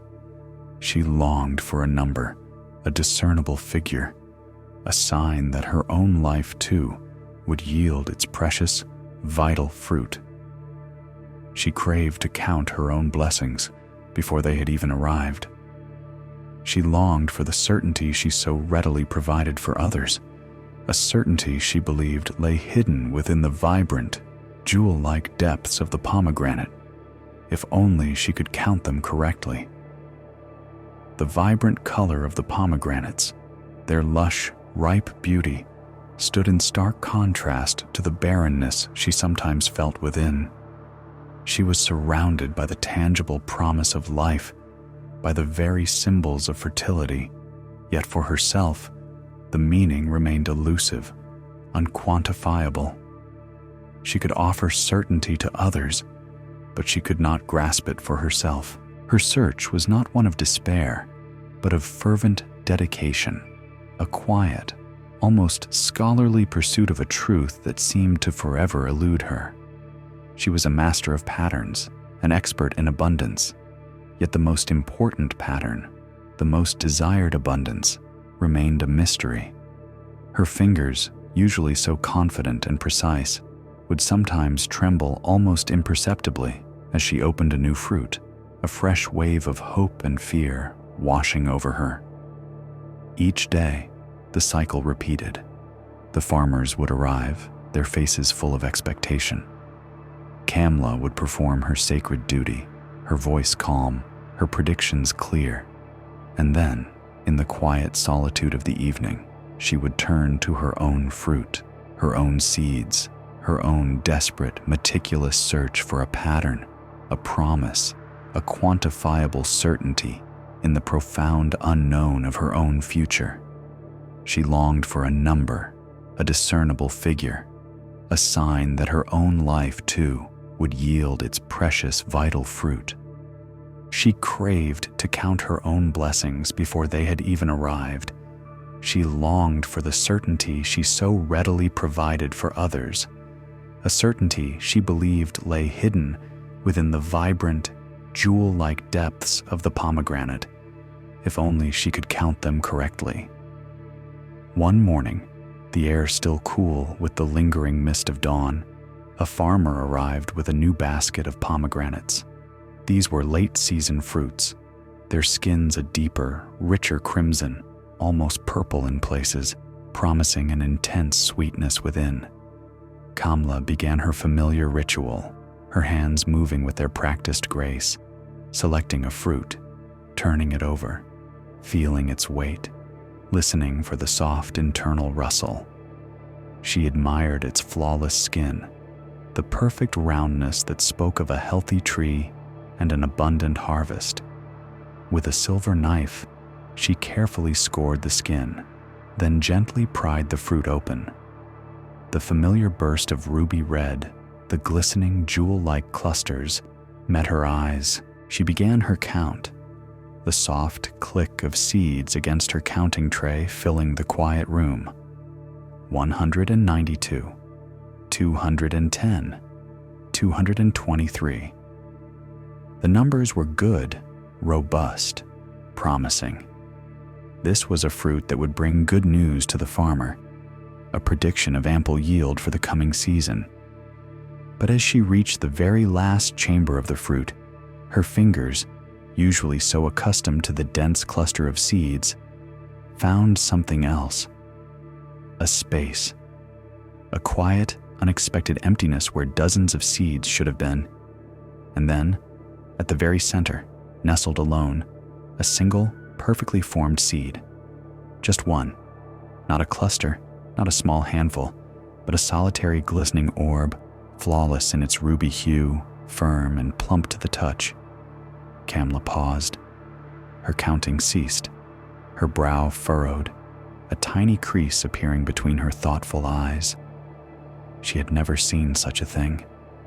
Not in all her years, not in all the thousands of pomegranates she had opened, a fruit with only one seed. It was an anomaly, a strange deviation from the expected pattern of abundance. Her training, her entire understanding of fertility and yield, told her that this fruit was an outlier, a curious mistake of nature, certainly not a harbinger of abundance. How could one seed represent abundance? It was a contradiction to everything she knew, everything she had been taught, everything she herself taught others. She picked up the single seed, turning it in her fingers. It was beautiful, undeniably so, perfect, but its singularity spoke not of plenty, but of lack. It spoke of a profound, almost barren scarcity, a failure to replicate, to multiply, to fulfill the very promise of its kind.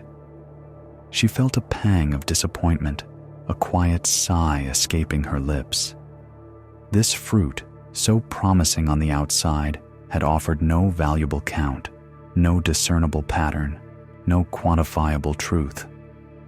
It was a blank page in her meticulous book of numbers. With a quiet resignation, she set the single seed aside, placing it carefully on a small, unused corner of her counting tray, away from the bustling piles of other seeds.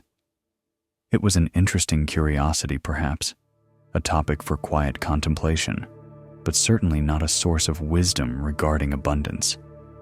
It was an anomaly, and anomalies, she believed, held no true message for the universal patterns of life. She finished her count of the other seeds from the fruit, recorded the numbers for the farmer, and then, with a final glance at the solitary seed, she dismissed it from her mind. It was merely a peculiar, unquantifiable occurrence. The days turned into weeks. The late-season harvest dwindled, giving way to the quiet anticipation of the next planting. Kamla continued her work, her hands busy with other tasks, her evenings still devoted to her personal, quiet counting ritual. The single-seeded pomegranate remained on its corner of the tray, a small, forgotten ruby, gathering a fine layer of dust. Its strangeness had faded into the background of her daily routine. Then, one warm afternoon, a traveling farmer arrived at Kamla's workshop. He was a jovial man, his face weathered by sun and wind, his eyes bright with the stories of distant lands and bountiful harvests. He had journeyed far, bringing with him tales of remarkable yields and unusual growths. After Kamla had completed his tally for a new, exotic variety of melon, he lingered, eager to share a particularly wondrous observation. "Kamla ji," he began, his voice filled with an almost childlike wonder. "I have seen many trees in my travels, many fruits that defy expectation, but never have I seen anything quite like this." He leaned closer, his voice dropping to an excited whisper. "In a valley far to the east, nestled beside a gentle river, there stands a pomegranate tree. Its branches stretch wider than any I have ever witnessed. Its leaves are a deeper, more vibrant green, and its fruits, its fruits are the largest, the most succulent, the most abundant I have ever tasted. Each one bursts with sweetness, a true testament to the earth's generosity." Kamla listened, her gentle smile acknowledging his enthusiasm. Such stories were common, exaggerations often, but she always appreciated the joy they brought. "But this is the most remarkable part," the farmer continued, his eyes wide. "The village elder, a man of profound wisdom, told me the story of that tree. It was not grown from a handful of seeds, not from a cluster of many, as is customary. No, that magnificent tree, that source of such incredible abundance, was grown from a single resilient seed. Just one, planted in particularly fertile soil, tended with care, and given the warmth of the sun and the nourishment of the river. One single seed, Kamla ji, and it gave rise to such a wonder." Kamla's breath caught. Her hands, which had been idly polishing a smooth counting stone, stilled. The words echoed in her mind. A single, resilient seed. The largest, most vibrant pomegranate tree. Abundance. The image of the solitary seed on her own counting tray flashed into her mind, sudden and vivid. The farmer continued to speak, but Kamla's attention had turned inward. She felt a profound shift, a quiet tremor deep within her understanding. She looked down at her hands, then up at the light filtering through the window, painting soft squares on her dusty floor. The farmer's story, so casually shared, had struck a chord she hadn't known was waiting to be played. Later that day, after the last farmer had left and the sun began its slow descent, painting the sky in hues of orange and soft violet, Kamla found herself still pondering the tale. She walked over to her counting tray, her gaze falling upon the single seed, still sitting where she had left it weeks ago. It no longer seemed like an anomaly, a mistake. It seemed pregnant with possibility.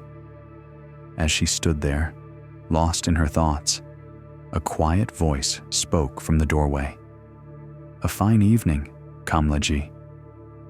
It was old Rishi, the village gardener. His hands were gnarled and earthy, his face a map of deep lines etched by sun and wisdom, and his eyes, the color of rich soil, held a gentle, knowing depth. He often stopped by Kamla's workshop on his way home, to share observations about the season's growth, or to simply enjoy the quiet company. Kamla turned, a small smile playing on her lips. "Rishiji. Indeed, a beautiful evening." She gestured to the single seed on her tray. "I was just contemplating this." Rishi's gaze followed hers, resting on the solitary ruby. He simply nodded, his eyes holding no judgment, only quiet understanding. "A rare sight," he murmured, his voice soft as the rustle of dry leaves. "Does it trouble you?" Kamla hesitated. "I have always believed, Rishiji, that abundance is found in numbers, in the many. A fruit with only one seed, it seemed to signify the opposite, a lack, a barrenness perhaps." She recounted the traveling farmer's story, the tale of the magnificent tree born from a single seed. Rishi listened patiently, his head tilted slightly, his gaze returning to the seed. When Kamla finished, a gentle smile touched his lips. "You speak of numbers, Kamlaji, and numbers have their place. They tell us much about what is, but they do not always tell us about what can be." He paused, then continued, his words like water flowing over smooth stones. "A seed, any seed, holds within it the blueprint of the tree, the promise of the fruit. It is a complete universe in miniature. Its potential is not measured by its neighbors, but by the life force within it and by the conditions it is given. One seed, planted in fertile soil, nourished by the sun and the rain, tended with care, can indeed grow into a tree that yields more fruit than 100 seeds scattered carelessly on barren ground." He picked up a small, dried leaf from the floor, turning it in his fingers. "The earth teaches us this, Kamlaji. A single, resilient root can anchor a mighty tree. A single drop of dew can sustain a thirsty sprout. Abundance is not merely a tally of what we see, but a testament to the inherent potential of life itself and the kindness of the conditions we provide." Kamla listened, truly listened, perhaps for the first time without the filter of her own expectation, without the need to quantify or predict. Rishi's words resonated deeply, settling into the quiet, anxious space within her. She looked at the single seed again, and this time she saw not a lack, but a profound concentration of life, a universe waiting to unfold. The traveling farmer's story, now illuminated by Rishi's gentle wisdom, became a living truth. Abundance was not about quantity, she realized, but about the conditions and the life force within. One seed, with the right conditions, with the fertile soil of intention and the nurturing sun of patience, could surpass hundreds without. Her own uncountable future, the profound unknown that had caused her such quiet anxiety, held immense potential. It was not limited by numbers, by perceived scarcity, but by the richness of the present moment, by the care she offered to her own inner landscape, by the fertile soil of her own being. She understood. Her longing for a count, for a discernible figure, had been a longing for control over something inherently wild and miraculous. The future was not a number to be tallied, but a seed to be nurtured, and the potential within that seed, whether solitary or surrounded by many, was boundless, waiting only for the right conditions to unfurl its magnificent, unexpected beauty. She picked up the single seed, holding it in her palm, no longer seeing an anomaly, but a quiet, powerful promise. Beyond the fertile valleys where the river winds and the pomegranate trees bloom, our journey takes us now to a land of granaries and watchful eyes, to the world of Hari, the mongoose keeper. Here, the air often smells of drying grain and the subtle musk of vigilant creatures. Hari, a man of 37, moved through this world with a lean, almost restless energy. His quick, observant eyes, dark and sharp, constantly scanned the edges of fields, the shadows near the storage huts, the tall, swaying grasses where danger might lie hidden. His dark hair was short. His face often held a worried, vigilant expression, a reflection of the constant assessment his work demanded. His profession was one of constant vigilance, of necessary danger. Day in and day out, his primary task was to protect, to keep the granaries safe from the silent, creeping threat of snakes, to manage the ancient, necessary dance between predator and prey, ensuring the delicate balance that allowed the community to thrive. He trained his mongooses with a firm hand, teaching them to be swift, to be fearless, to be the guardians against the venomous coil. His voice, when giving commands to his animals, was firm and clear, carrying the weight of his purpose. But this tireless management of external danger, this unending watchfulness, had seeped into Hari's very being, coloring his inner landscape with shadows and perceived threats. He felt, deep within himself, as though his own mind was a granary, teeming with inner snakes. Anxieties that coiled, fears that struck silently, worries that hissed and slithered through the quiet corners of his thoughts. These were his personal serpents, unseen but acutely felt, threatening his inner peace, consuming his energy, and he yearned desperately for an inner mongoose, a fierce, protective instinct that could ward off these internal dangers, bringing him a lasting sense of calm and safety. He longed for the clarity of discernment that his trained animals possessed, the swift, decisive action that separated true threat from harmless presence. So, Hari tried. He tried to train his mind with the same rigor and discipline he applied to his animals. He would sit, cross-legged, attempting to breed fearless thoughts, to cultivate an unshakable inner calm that no anxiety could disturb. He studied his mongooses, observing their courage, their focused intent when faced with a true serpent. He mimicked their quick, decisive movements, their unwavering gaze, hoping that by embodying their external discipline, he might find a similar defense within himself. He believed that if he could just be vigilant enough, if he could just control his thoughts with enough precision, he could rid himself of these perceived inner dangers, allowing his mind, like his granaries, to be truly safe and unthreatened. He wanted to vanquish every shadow, to eliminate every whisper of fear. He felt that any slackness, any moment of unguarded thought, would leave him vulnerable, overrun by the very things he sought to control. But the mind is not a granary, and thoughts are not snakes, easily categorized as venomous or not, easily controlled by a trained instinct. And so, Hari's quest for inner peace often felt like a losing battle, an endless, exhausting vigilance against shadows that shifted and changed, against anxieties that seemed to multiply even as he tried to suppress them. His careful attempts to breed fearless thoughts often only highlighted the tenacity of his fears. His inner mongooses felt perpetually exhausted, unable to keep pace with the perceived proliferation of inner snakes. His voice, usually firm with his animals, was often softer and more hesitant when speaking of his own anxieties, as if giving voice to them only made them more real, more potent.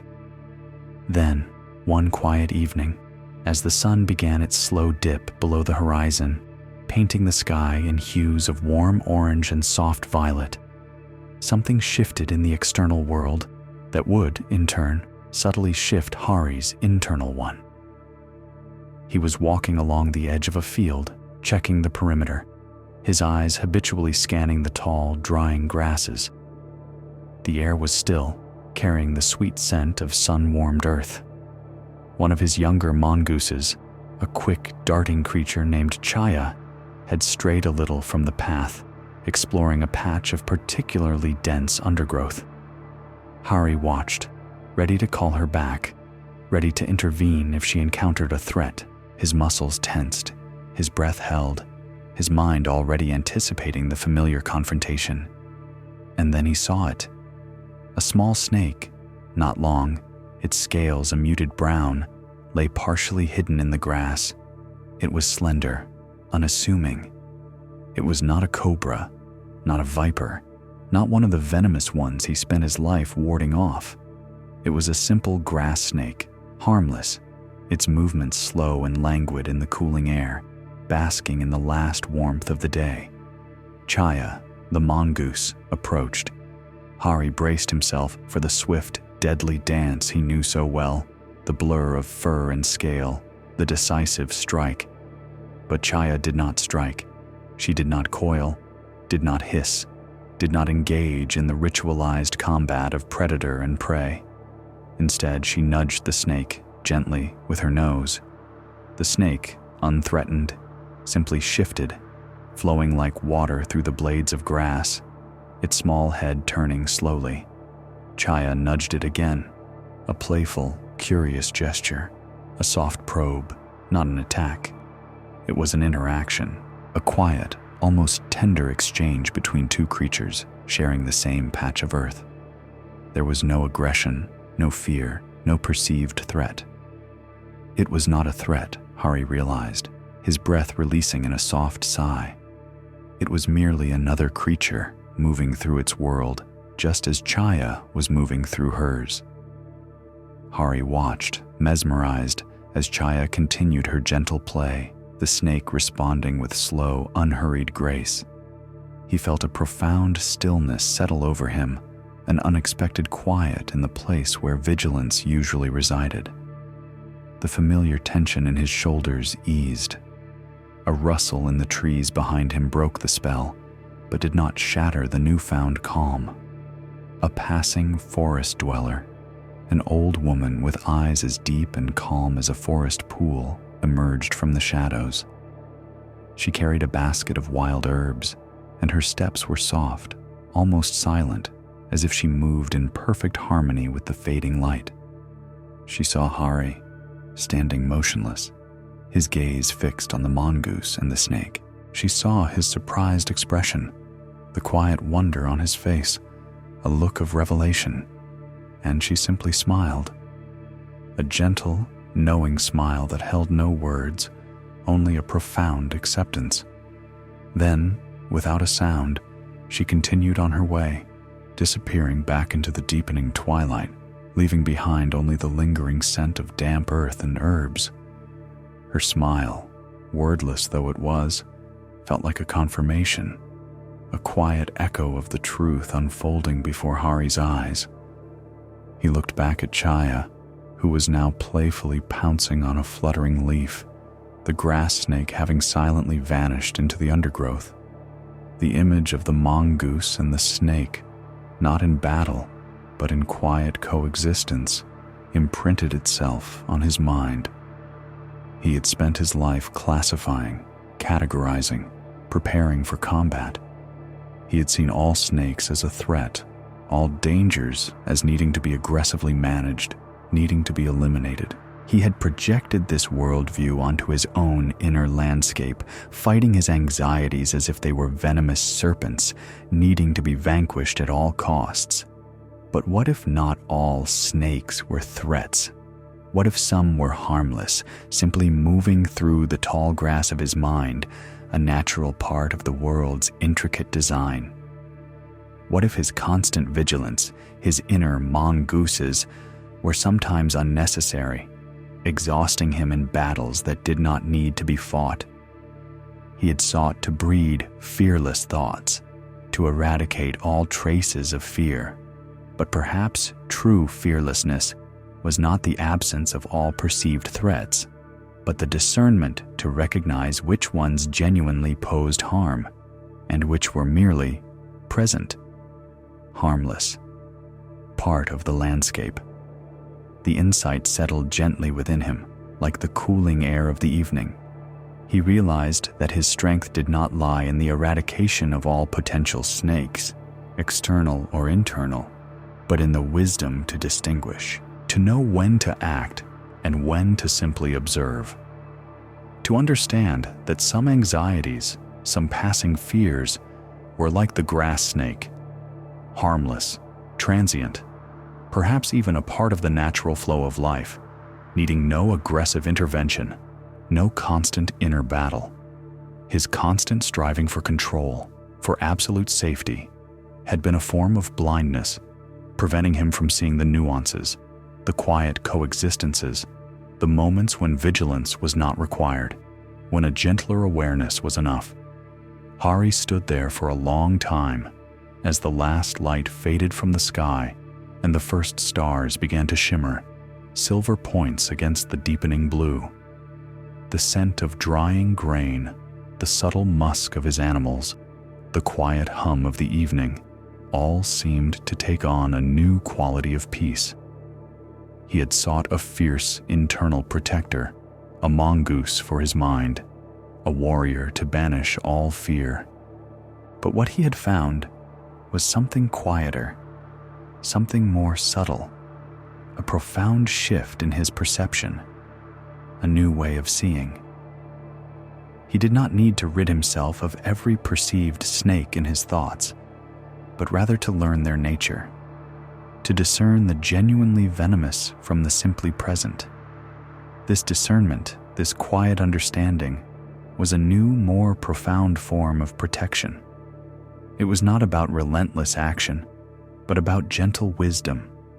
It was about recognizing that not every shadow held a threat, and that sometimes the greatest protection came not from fighting, but from simply observing and allowing what was harmless to simply be, a quiet, unthreatening presence in the vast, intricate garden of life.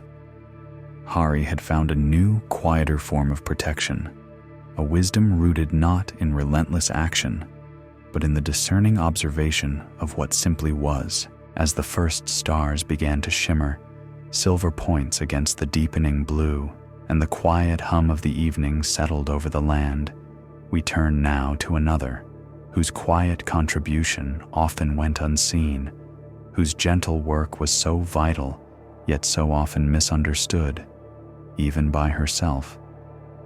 We journey now to a small village nestled on the edge of a lush green forest, where the air is often thick with the sweet, intoxicating scent of wild blossoms and the low, contented hum of countless bees.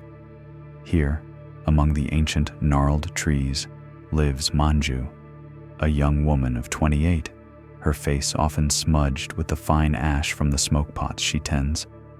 Her hands, though quick and practiced in their task, sometimes paused, her gaze drifting towards the distant canopy, a silent yearning held within her warm, inviting brown eyes.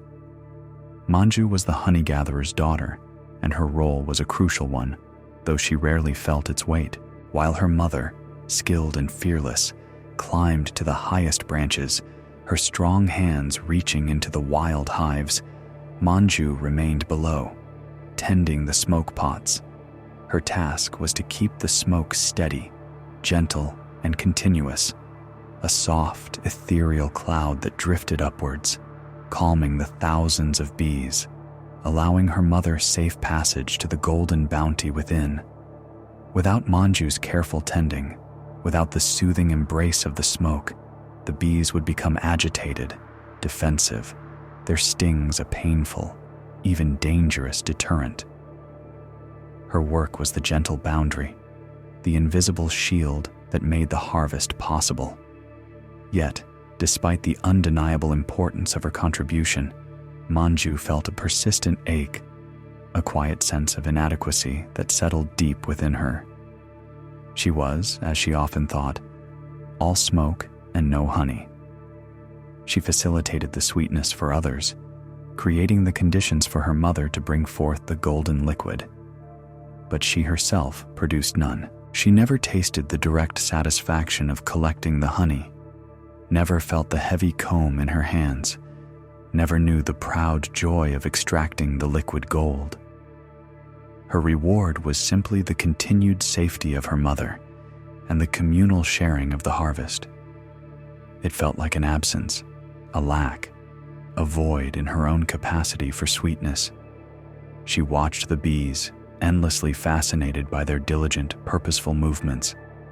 They flew from blossom to blossom, gathering the nectar, transforming it into honey within their tiny bodies. They were the makers, the producers, the embodiment of sweetness itself.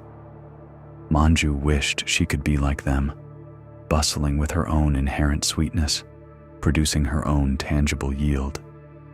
She tried to find her own sweetness in other ways. Sometimes, after the harvest, she would sit by the empty smoke pots, carefully examining the charred remnants of the leaves and herbs, trying to discern if there was a hidden sweetness in the smoke itself, a fragrant essence she had overlooked.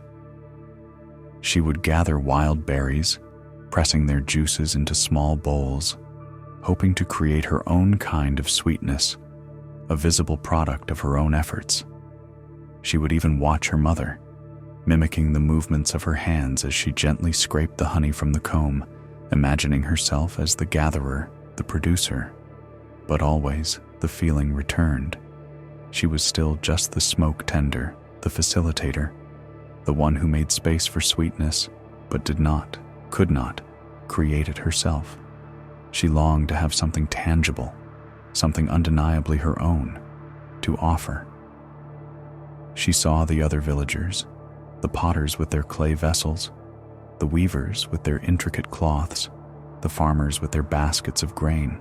Each had a clear, visible contribution, a distinct sweetness to share. Her smoke, however crucial, was ephemeral, invisible once it dispersed into the vastness of the forest air. It left no lasting mark, no visible legacy. This constant yearning, this quiet striving for her own discernible sweetness, was a heavy cloak she wore, even as she diligently prepared her smoke pots each morning, carefully selecting the damp leaves and smoldering embers. One season, the blossoms were particularly abundant, the air thick with their heady perfume, promising an extraordinary yield. Manju's mother, her heart swelling with the prospect of an overflowing harvest, spoke of new methods, of trying to gather more, faster, to capitalize on nature's generosity. She decided, in her eagerness, that they would try a harvest without the smoke pots. "The bees are so rich with nectar this year," she reasoned, her voice bright with anticipation. "They will be too busy with their bounty to bother us, and without the smoke, we can move more quickly, gather more." Manju felt a prickle of unease, a quiet apprehension that settled in her stomach. The smoke, she knew, was not just about calming. It was about respect, about a gentle negotiation with the thousands of tiny beings who labored so tirelessly. But her mother was firm, driven by the desire for a larger yield, a truly abundant harvest that would benefit the entire village.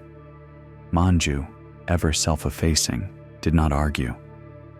She simply watched, her heart a little heavy, as her mother prepared for the climb, without her usual tools, without the comforting, protective presence of the smoke. The day of the harvest arrived, hot, and still. The air thrummed with the frantic activity of the bees, thick around the hives, buzzing with an unusual intensity. Manju stood below, her hands empty, the smoke pots conspicuously absent. She watched her mother begin the ascent, moving with her usual grace, but a little more hesitantly than usual. Almost immediately, the bees sensed the intrusion. Without the soothing scent of the smoke, without that gentle, persuasive boundary, their agitation rose. A low, angry hum filled the air, quickly escalating into a furious roar. The bees swarmed, not with their usual busy purpose, but with a defensive fury. Manju's mother, despite her experience, struggled.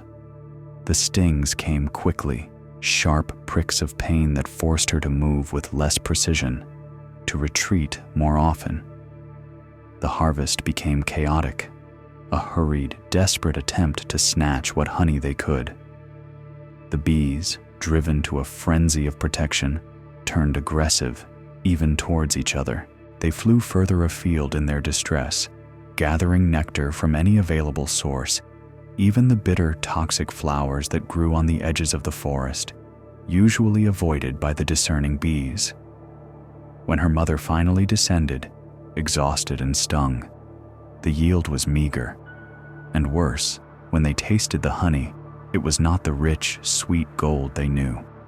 It was thin, watery, and carried a distinct, unpleasant bitterness, a sharp, acrid aftertaste that hinted at the toxic blossoms gathered in haste and fear. The mother tasted it, her face falling, her shoulders slumping in defeat. "It is ruined," she whispered, her voice filled with a profound sadness. "All of it. It is bitter and unsafe." Manju felt a pang of sorrow for her mother's disappointment, but also a quiet, unsettling confirmation of her own unspoken fears. This was the consequence of the absence of smoke, the cost of seeking a larger yield without the necessary care. Later that day, a wise old beekeeper, known throughout the region for his deep understanding of the natural world, happened to pass by their home.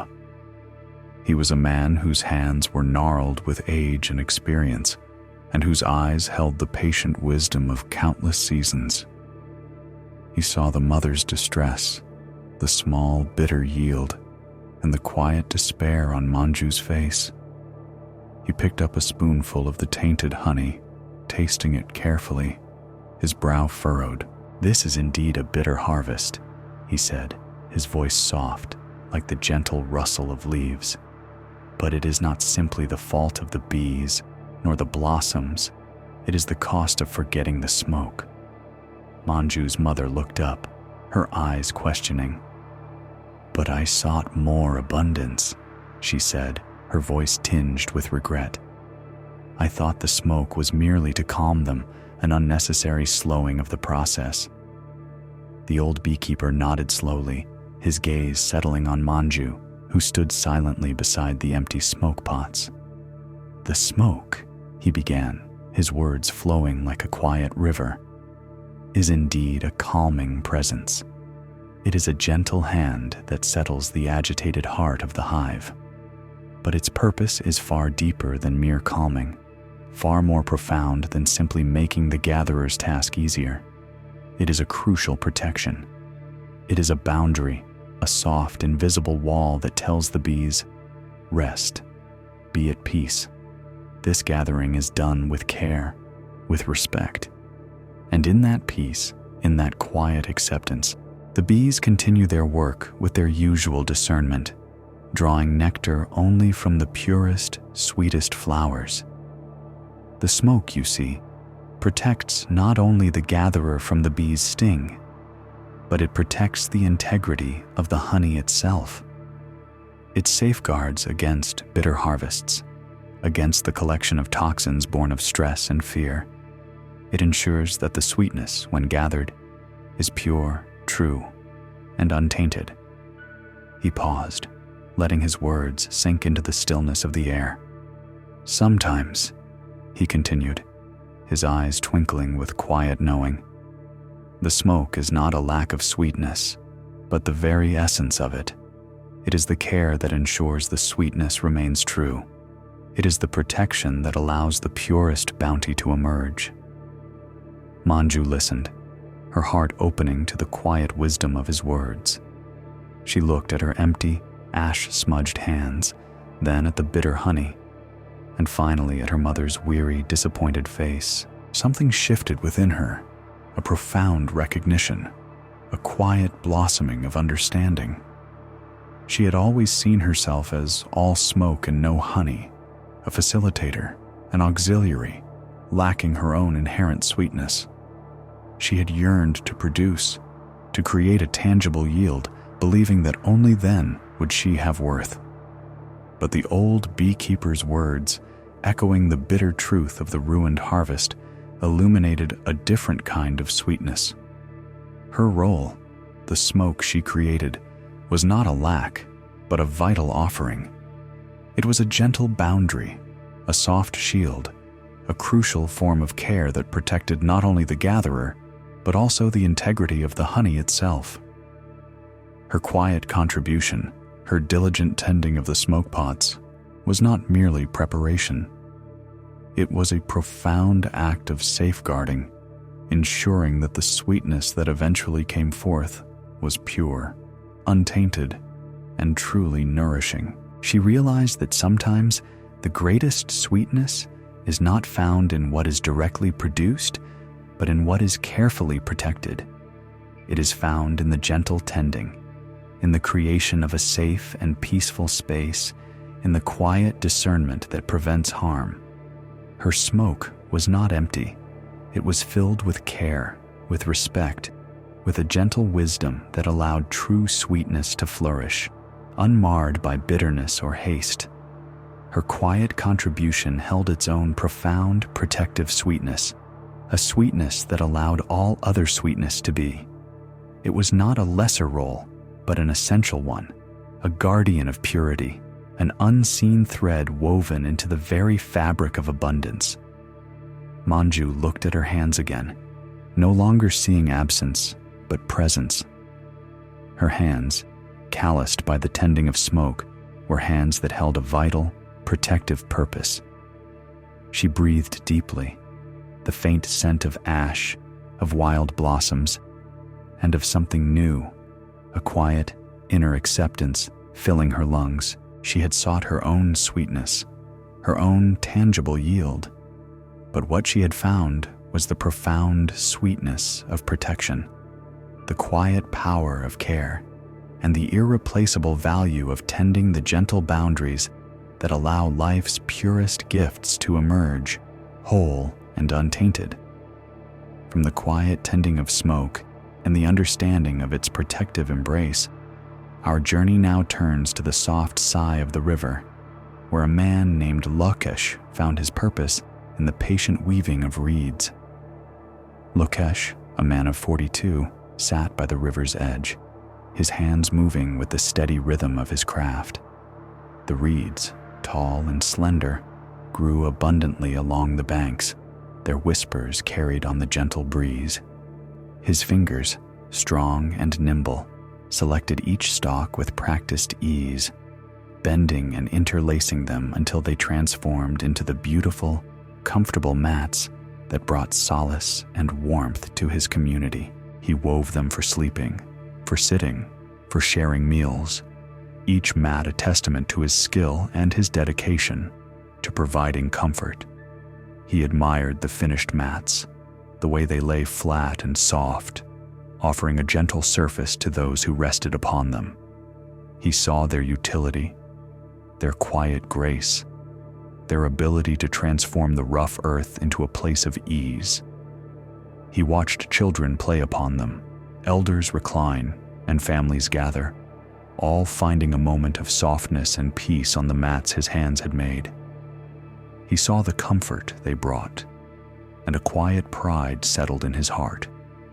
Yet, for himself, Lokesh felt a persistent ache, a subtle dissonance.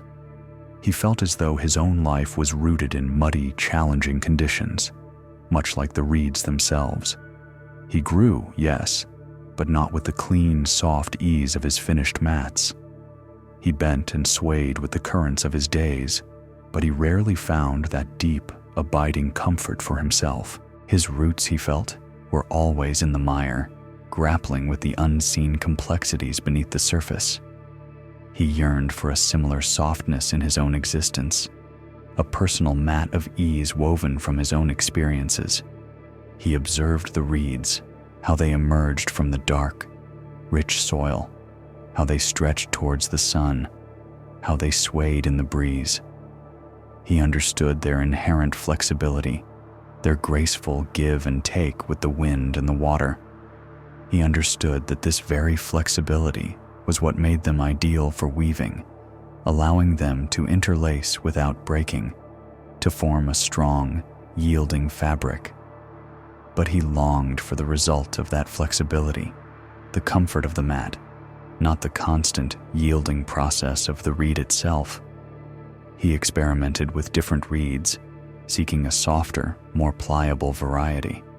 He tried new patterns, hoping that a particular weave might somehow translate into a greater sense of personal ease. He spent long hours in quiet contemplation, wondering how he might reweave the threads of his own life to create a similar sanctuary of comfort and softness, a place where he, too, could rest without feeling the persistent tug of the muddy currents. He believed that if only he could find the right pattern for his own days, the right type of reed for his own being, he would finally achieve that longed-for state of ease, that gentle, unyielding comfort he so diligently wove for others. He sought to control the conditions of his own growth, to select only the softest experiences, to arrange them into a perfect, comfortable design. He longed for a life that felt like a finished mat, smooth and settled, rather than the constant adaptive dance of the living reed. His days continued in this gentle pursuit, his hands busy with the familiar rhythm of weaving, his mind often wandering to his own perceived discomfort. He created beauty, he created utility, he created comfort for all who came to him. But the quiet yearning for that same solace in his own heart remained, a soft hum beneath the surface of his diligent work. Then, one season, the river, usually a gentle companion, began to swell. Heavy rains fell for days, turning the usually placid currents into a surging, powerful force. The water rose swiftly, churning and roiling, encroaching upon the banks, spilling over into the village with an unexpected, formidable power. It was a sudden, powerful flood, a force of nature that respected no boundaries, acknowledged no human design. Lokesh watched from the safety of higher ground, his heart heavy with a mixture of awe and dismay. The river, his source of reeds, his constant companion, had become an untamed giant. The waters swept through the edges of the village, engulfing homes, carrying away possessions, and relentlessly devouring the very banks where he gathered his materials. He thought of his mats, many of them completed and stacked near the river's edge, awaiting collection. He had woven them with such care, imbued them with such hope for comfort. Now, as the muddy torrent roared past, he saw them, one by one, lifted by the surging water, tossed and torn, then carried away by the relentless current. His beautiful, comfortable mats, the fruits of his labor, were gone, dissolved back into the wild, undifferentiated flow of the river. They were shattered, scattered, lost to the indifferent power of the flood. His heart sank, a profound sense of loss washing over him, a feeling of his efforts, his creations, being utterly undone. His pursuit of comfort, both for himself and for others through his craft, felt futile in the face of such raw, unyielding power. When, after days of relentless rain, the waters finally began to recede, leaving behind a thick layer of silt and debris, Lokesh made his way back to the riverbank. The scene was one of devastation.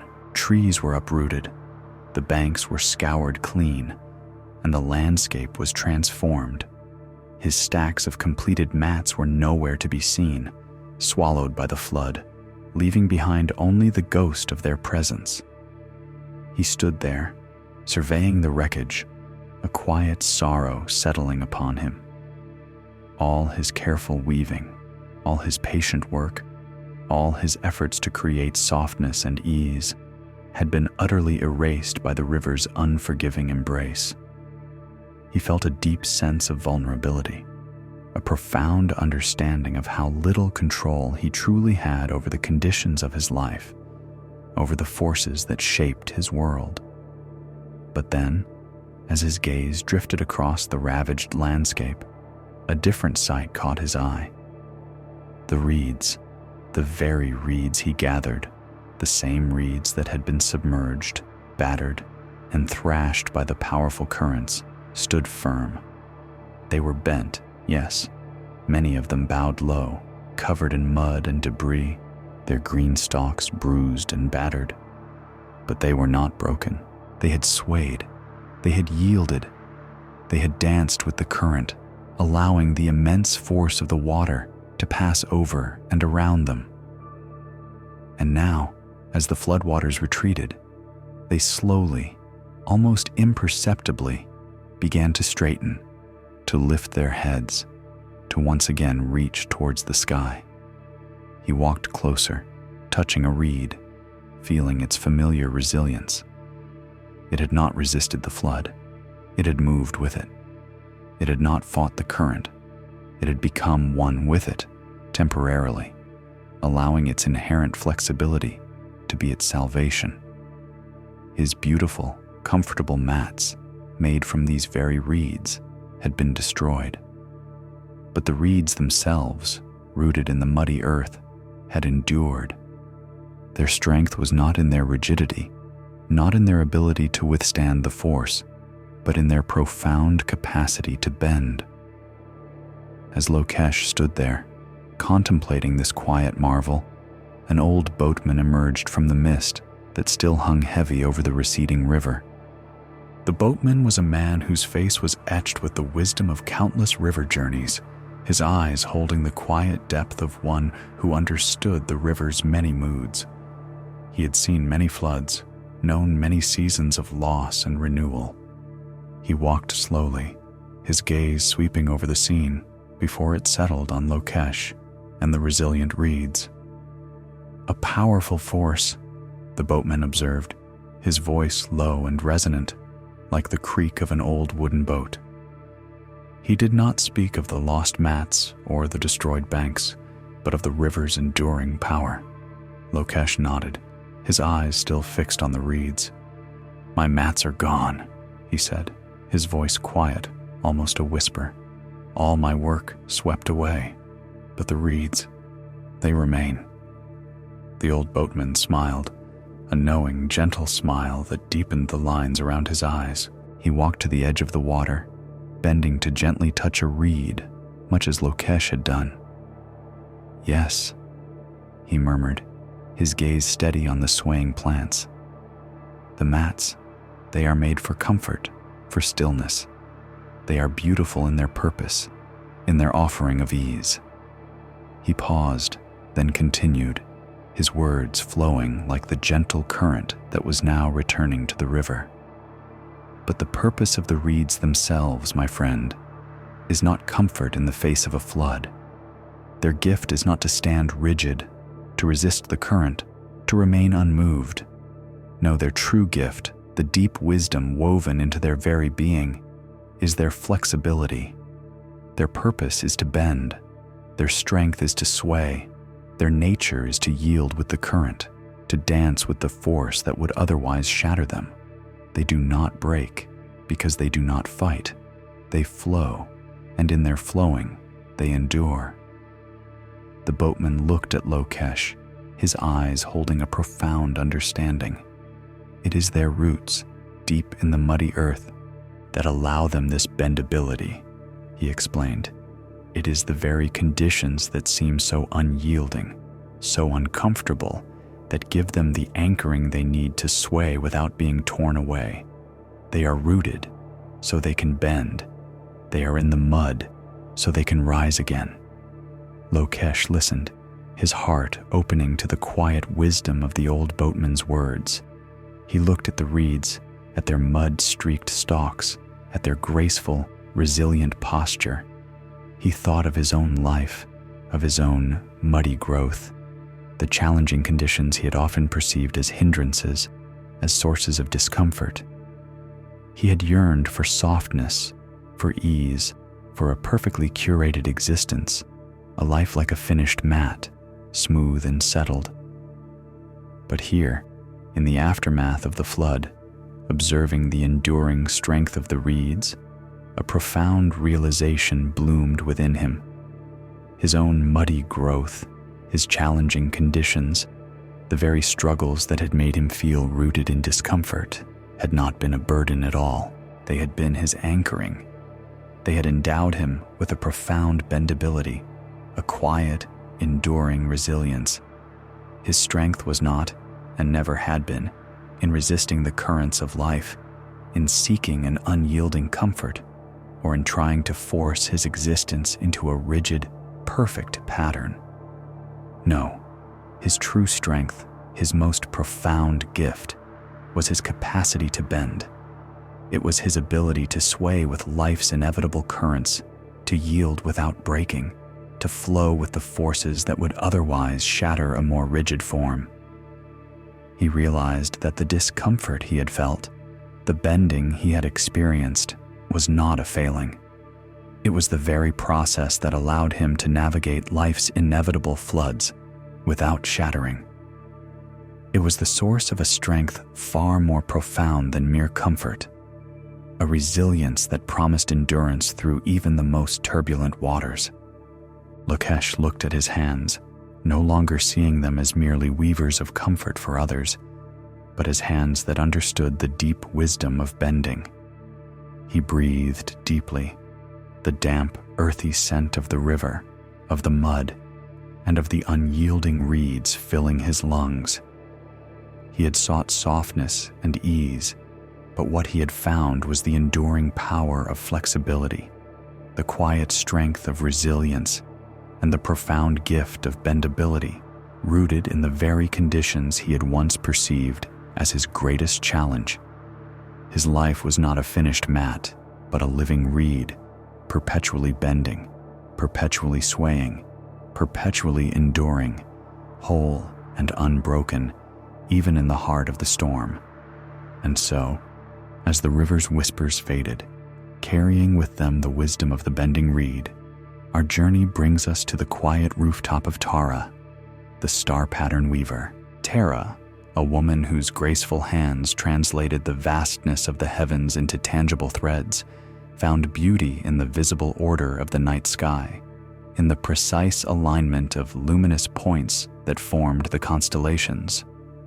Her loom was a canvas for the cosmos, each thread a star, each color a nebula, meticulously placed to mirror the grand design above. She wove with a quiet reverence, her fingers dancing with the same delicate precision that one might imagine the celestial spheres themselves possess. Yet, in her own life, Tara felt a profound disconnect. Her days, her experiences, her moments of joy and sorrow seemed to her like scattered stars, random and without a connecting pattern. She yearned for meaning, for a discernible design in her journey, for the kind of clear, ordered beauty she so skillfully captured in her weaving.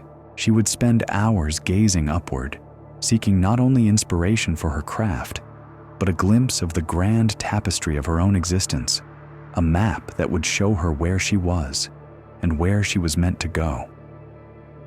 But her life, she felt, was a sky perpetually obscured, or perhaps simply too vast to comprehend, its patterns too subtle, too diffuse to ever truly grasp.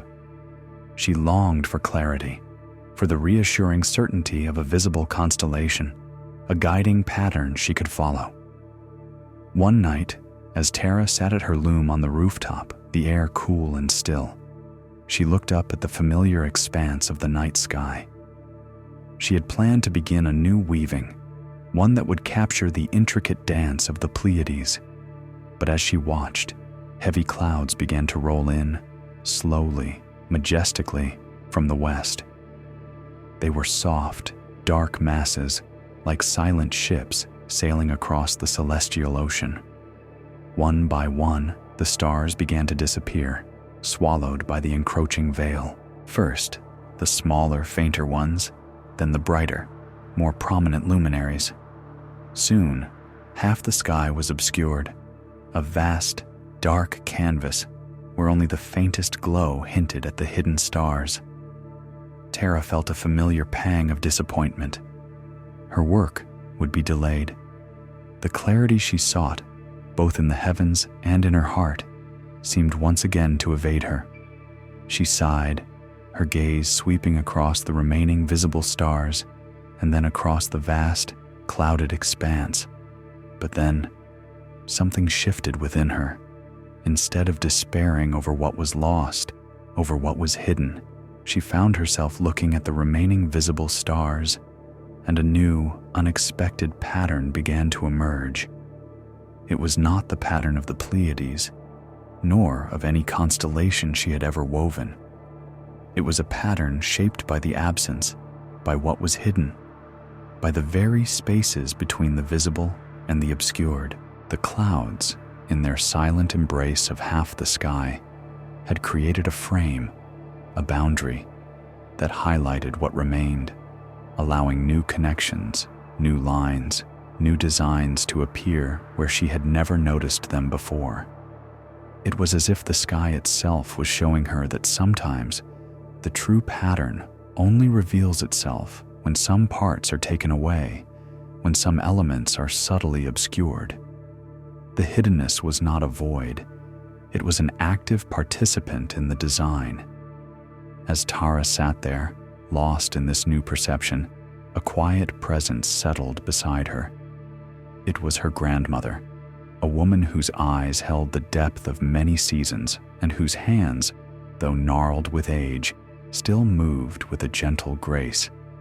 Her grandmother often joined her on the rooftop, not to speak, but simply to share the quiet majesty of the night. "The clouds are generous tonight," her grandmother murmured, her voice soft as rustling silk, her gaze following Tara's to the sky. "They show us what we might otherwise miss." Tara turned to her, her heart still resonating with the new patterns she had seen. "I thought they would hide the stars, grandmother, but they have revealed something else." Her grandmother smiled, a knowing, gentle smile that crinkled the corners of her eyes. "Indeed, little star weaver." The ancients understood this. They spoke of how the truest patterns were often revealed not in the full, unyielding light, but in the shadows, in the partial views, in the very spaces where things were hidden or temporarily absent. For when everything is visible, when every star shines brightly in an unobstructed sky, our gaze can become scattered, our minds overwhelmed by the sheer abundance. We see only the individual points, the disparate lights, and struggle to connect them into a meaningful whole. She paused, her gaze drifting across the vast, partly clouded sky. But when parts are obscured, when some stars are hidden, then the mind is invited to connect what remains in new ways. The empty spaces become as important as the shining lights. The absence creates a frame, a context, a suggestion of what might be, allowing a deeper, more profound design to emerge, one that transcends the mere sum of its visible parts. It asks us to trust, to feel, to intuit, rather than merely to count and measure. Tara listened, her grandmother's words like the gentle unraveling of a tightly woven knot within her heart. She thought of her own life, of the scattered events, the unanswered questions, the moments of confusion she had perceived as lacking a pattern. She had yearned for clarity, for a grand design, for every star to be visible, every thread perfectly laid out. But perhaps, her grandmother's words suggested, her life's pattern was not meant to be fully visible at all times. Perhaps it needed some stars obscured, some parts hidden, some threads woven into the unseen, for its true, beautiful design to become clear. The perceived randomness was not a flaw, but an invitation. The hiddenness was not an absence of meaning, but an integral part of its unfolding. She realized that the very parts of her life she considered empty or unpatterned were not voids at all. They were like the clouds in the night sky, creating the necessary boundaries, the essential spaces for the true, deeper design to emerge. They were the subtle shapes that invited her to connect the visible in new ways, to find meaning not in what was perfectly exposed, but in the interplay between light and shadow, between presence and absence. And as this understanding settled within Tara, a deeper, quieter wisdom began to unfold, not just for her, but for all the gentle souls whose journeys we have shared. For in Tara's realization, we find the synthesis, the quiet culmination of all the truths that have been revealed along this path. We began with Nira, the salt harvester, who learned that her tears, her perceived waste, were not worthless residue, but the very essence of her being, capable of crystallizing into unique forms of wisdom, just as the ocean's tears become salt. Her perceived emptiness became a source of profound value. Amal, the drum tightener, discovered that his inner slackness was not a failing, but the appropriate tension for his internal weather, a beautiful response to the conditions of his life, yielding a different yet equally resonant sound. His perceived imperfection became a new form of harmony. Pradip, the floodmark reader, understood that his invisible marks, the quiet, unrecorded moments of authentic growth, held more truth and value than any fabricated presence. His perceived absence became a testament to genuine being. Kavi, the bat guano collector, found that his inner darkness, his perceived waste, was not barren, but a vital guide showing him where life was active, where movement was, even in moments of confusion, leading him to unexpected light. His perceived waste became a path. Bodhan, the funeral wood selector, learned that true beauty and wholeness often arise not from perfect individual choices, but from the harmonious, unexpected combination of disparate elements, the random fuel creating a unique and fragrant flame. His perceived lack of control became a symphony of unexpected beauty. Kamla, the pomegranate seed counter, realized that true fruitfulness was not a matter of sheer numbers, but of the inherent potential within each individual seed, given the right conditions, her own uncountable future holding immense promise. Her perceived uncertainty became boundless potential. Hari, the mongoose keeper, found that not all his inner snakes were venomous threats, and that sometimes the greatest protection came from discerning genuine danger from harmless presence, releasing the need for constant vigilance. His perceived threat became an invitation to discernment.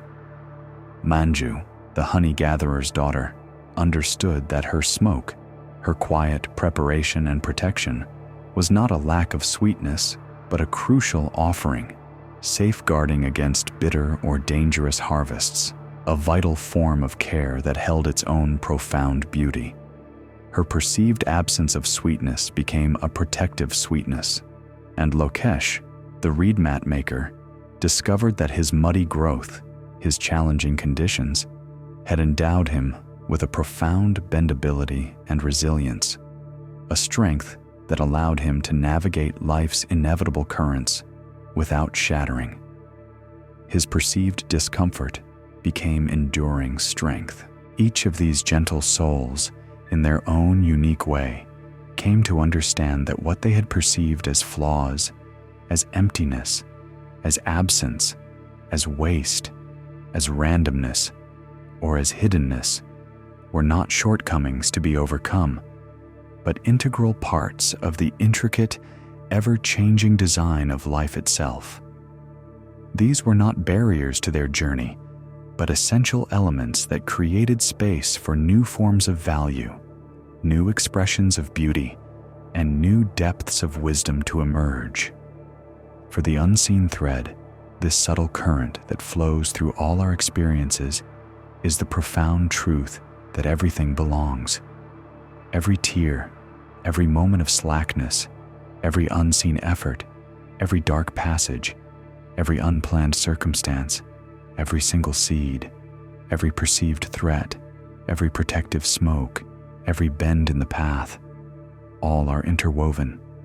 They are not separate, not disconnected, but different states of the same essential unfolding. And so, we find resolution not in having all the answers, not in a grand, visible climax, but in the quiet acceptance of this beautiful, ever-changing, and often unseen design. We are invited to release our grip on what we think should be and to open ourselves to what is. To trust that even when the sky is clouded, even when the pattern seems lost, the unseen thread continues to weave, connecting all experiences, guiding us towards a restful understanding of life's intricate, profound, and endlessly unfolding mystery.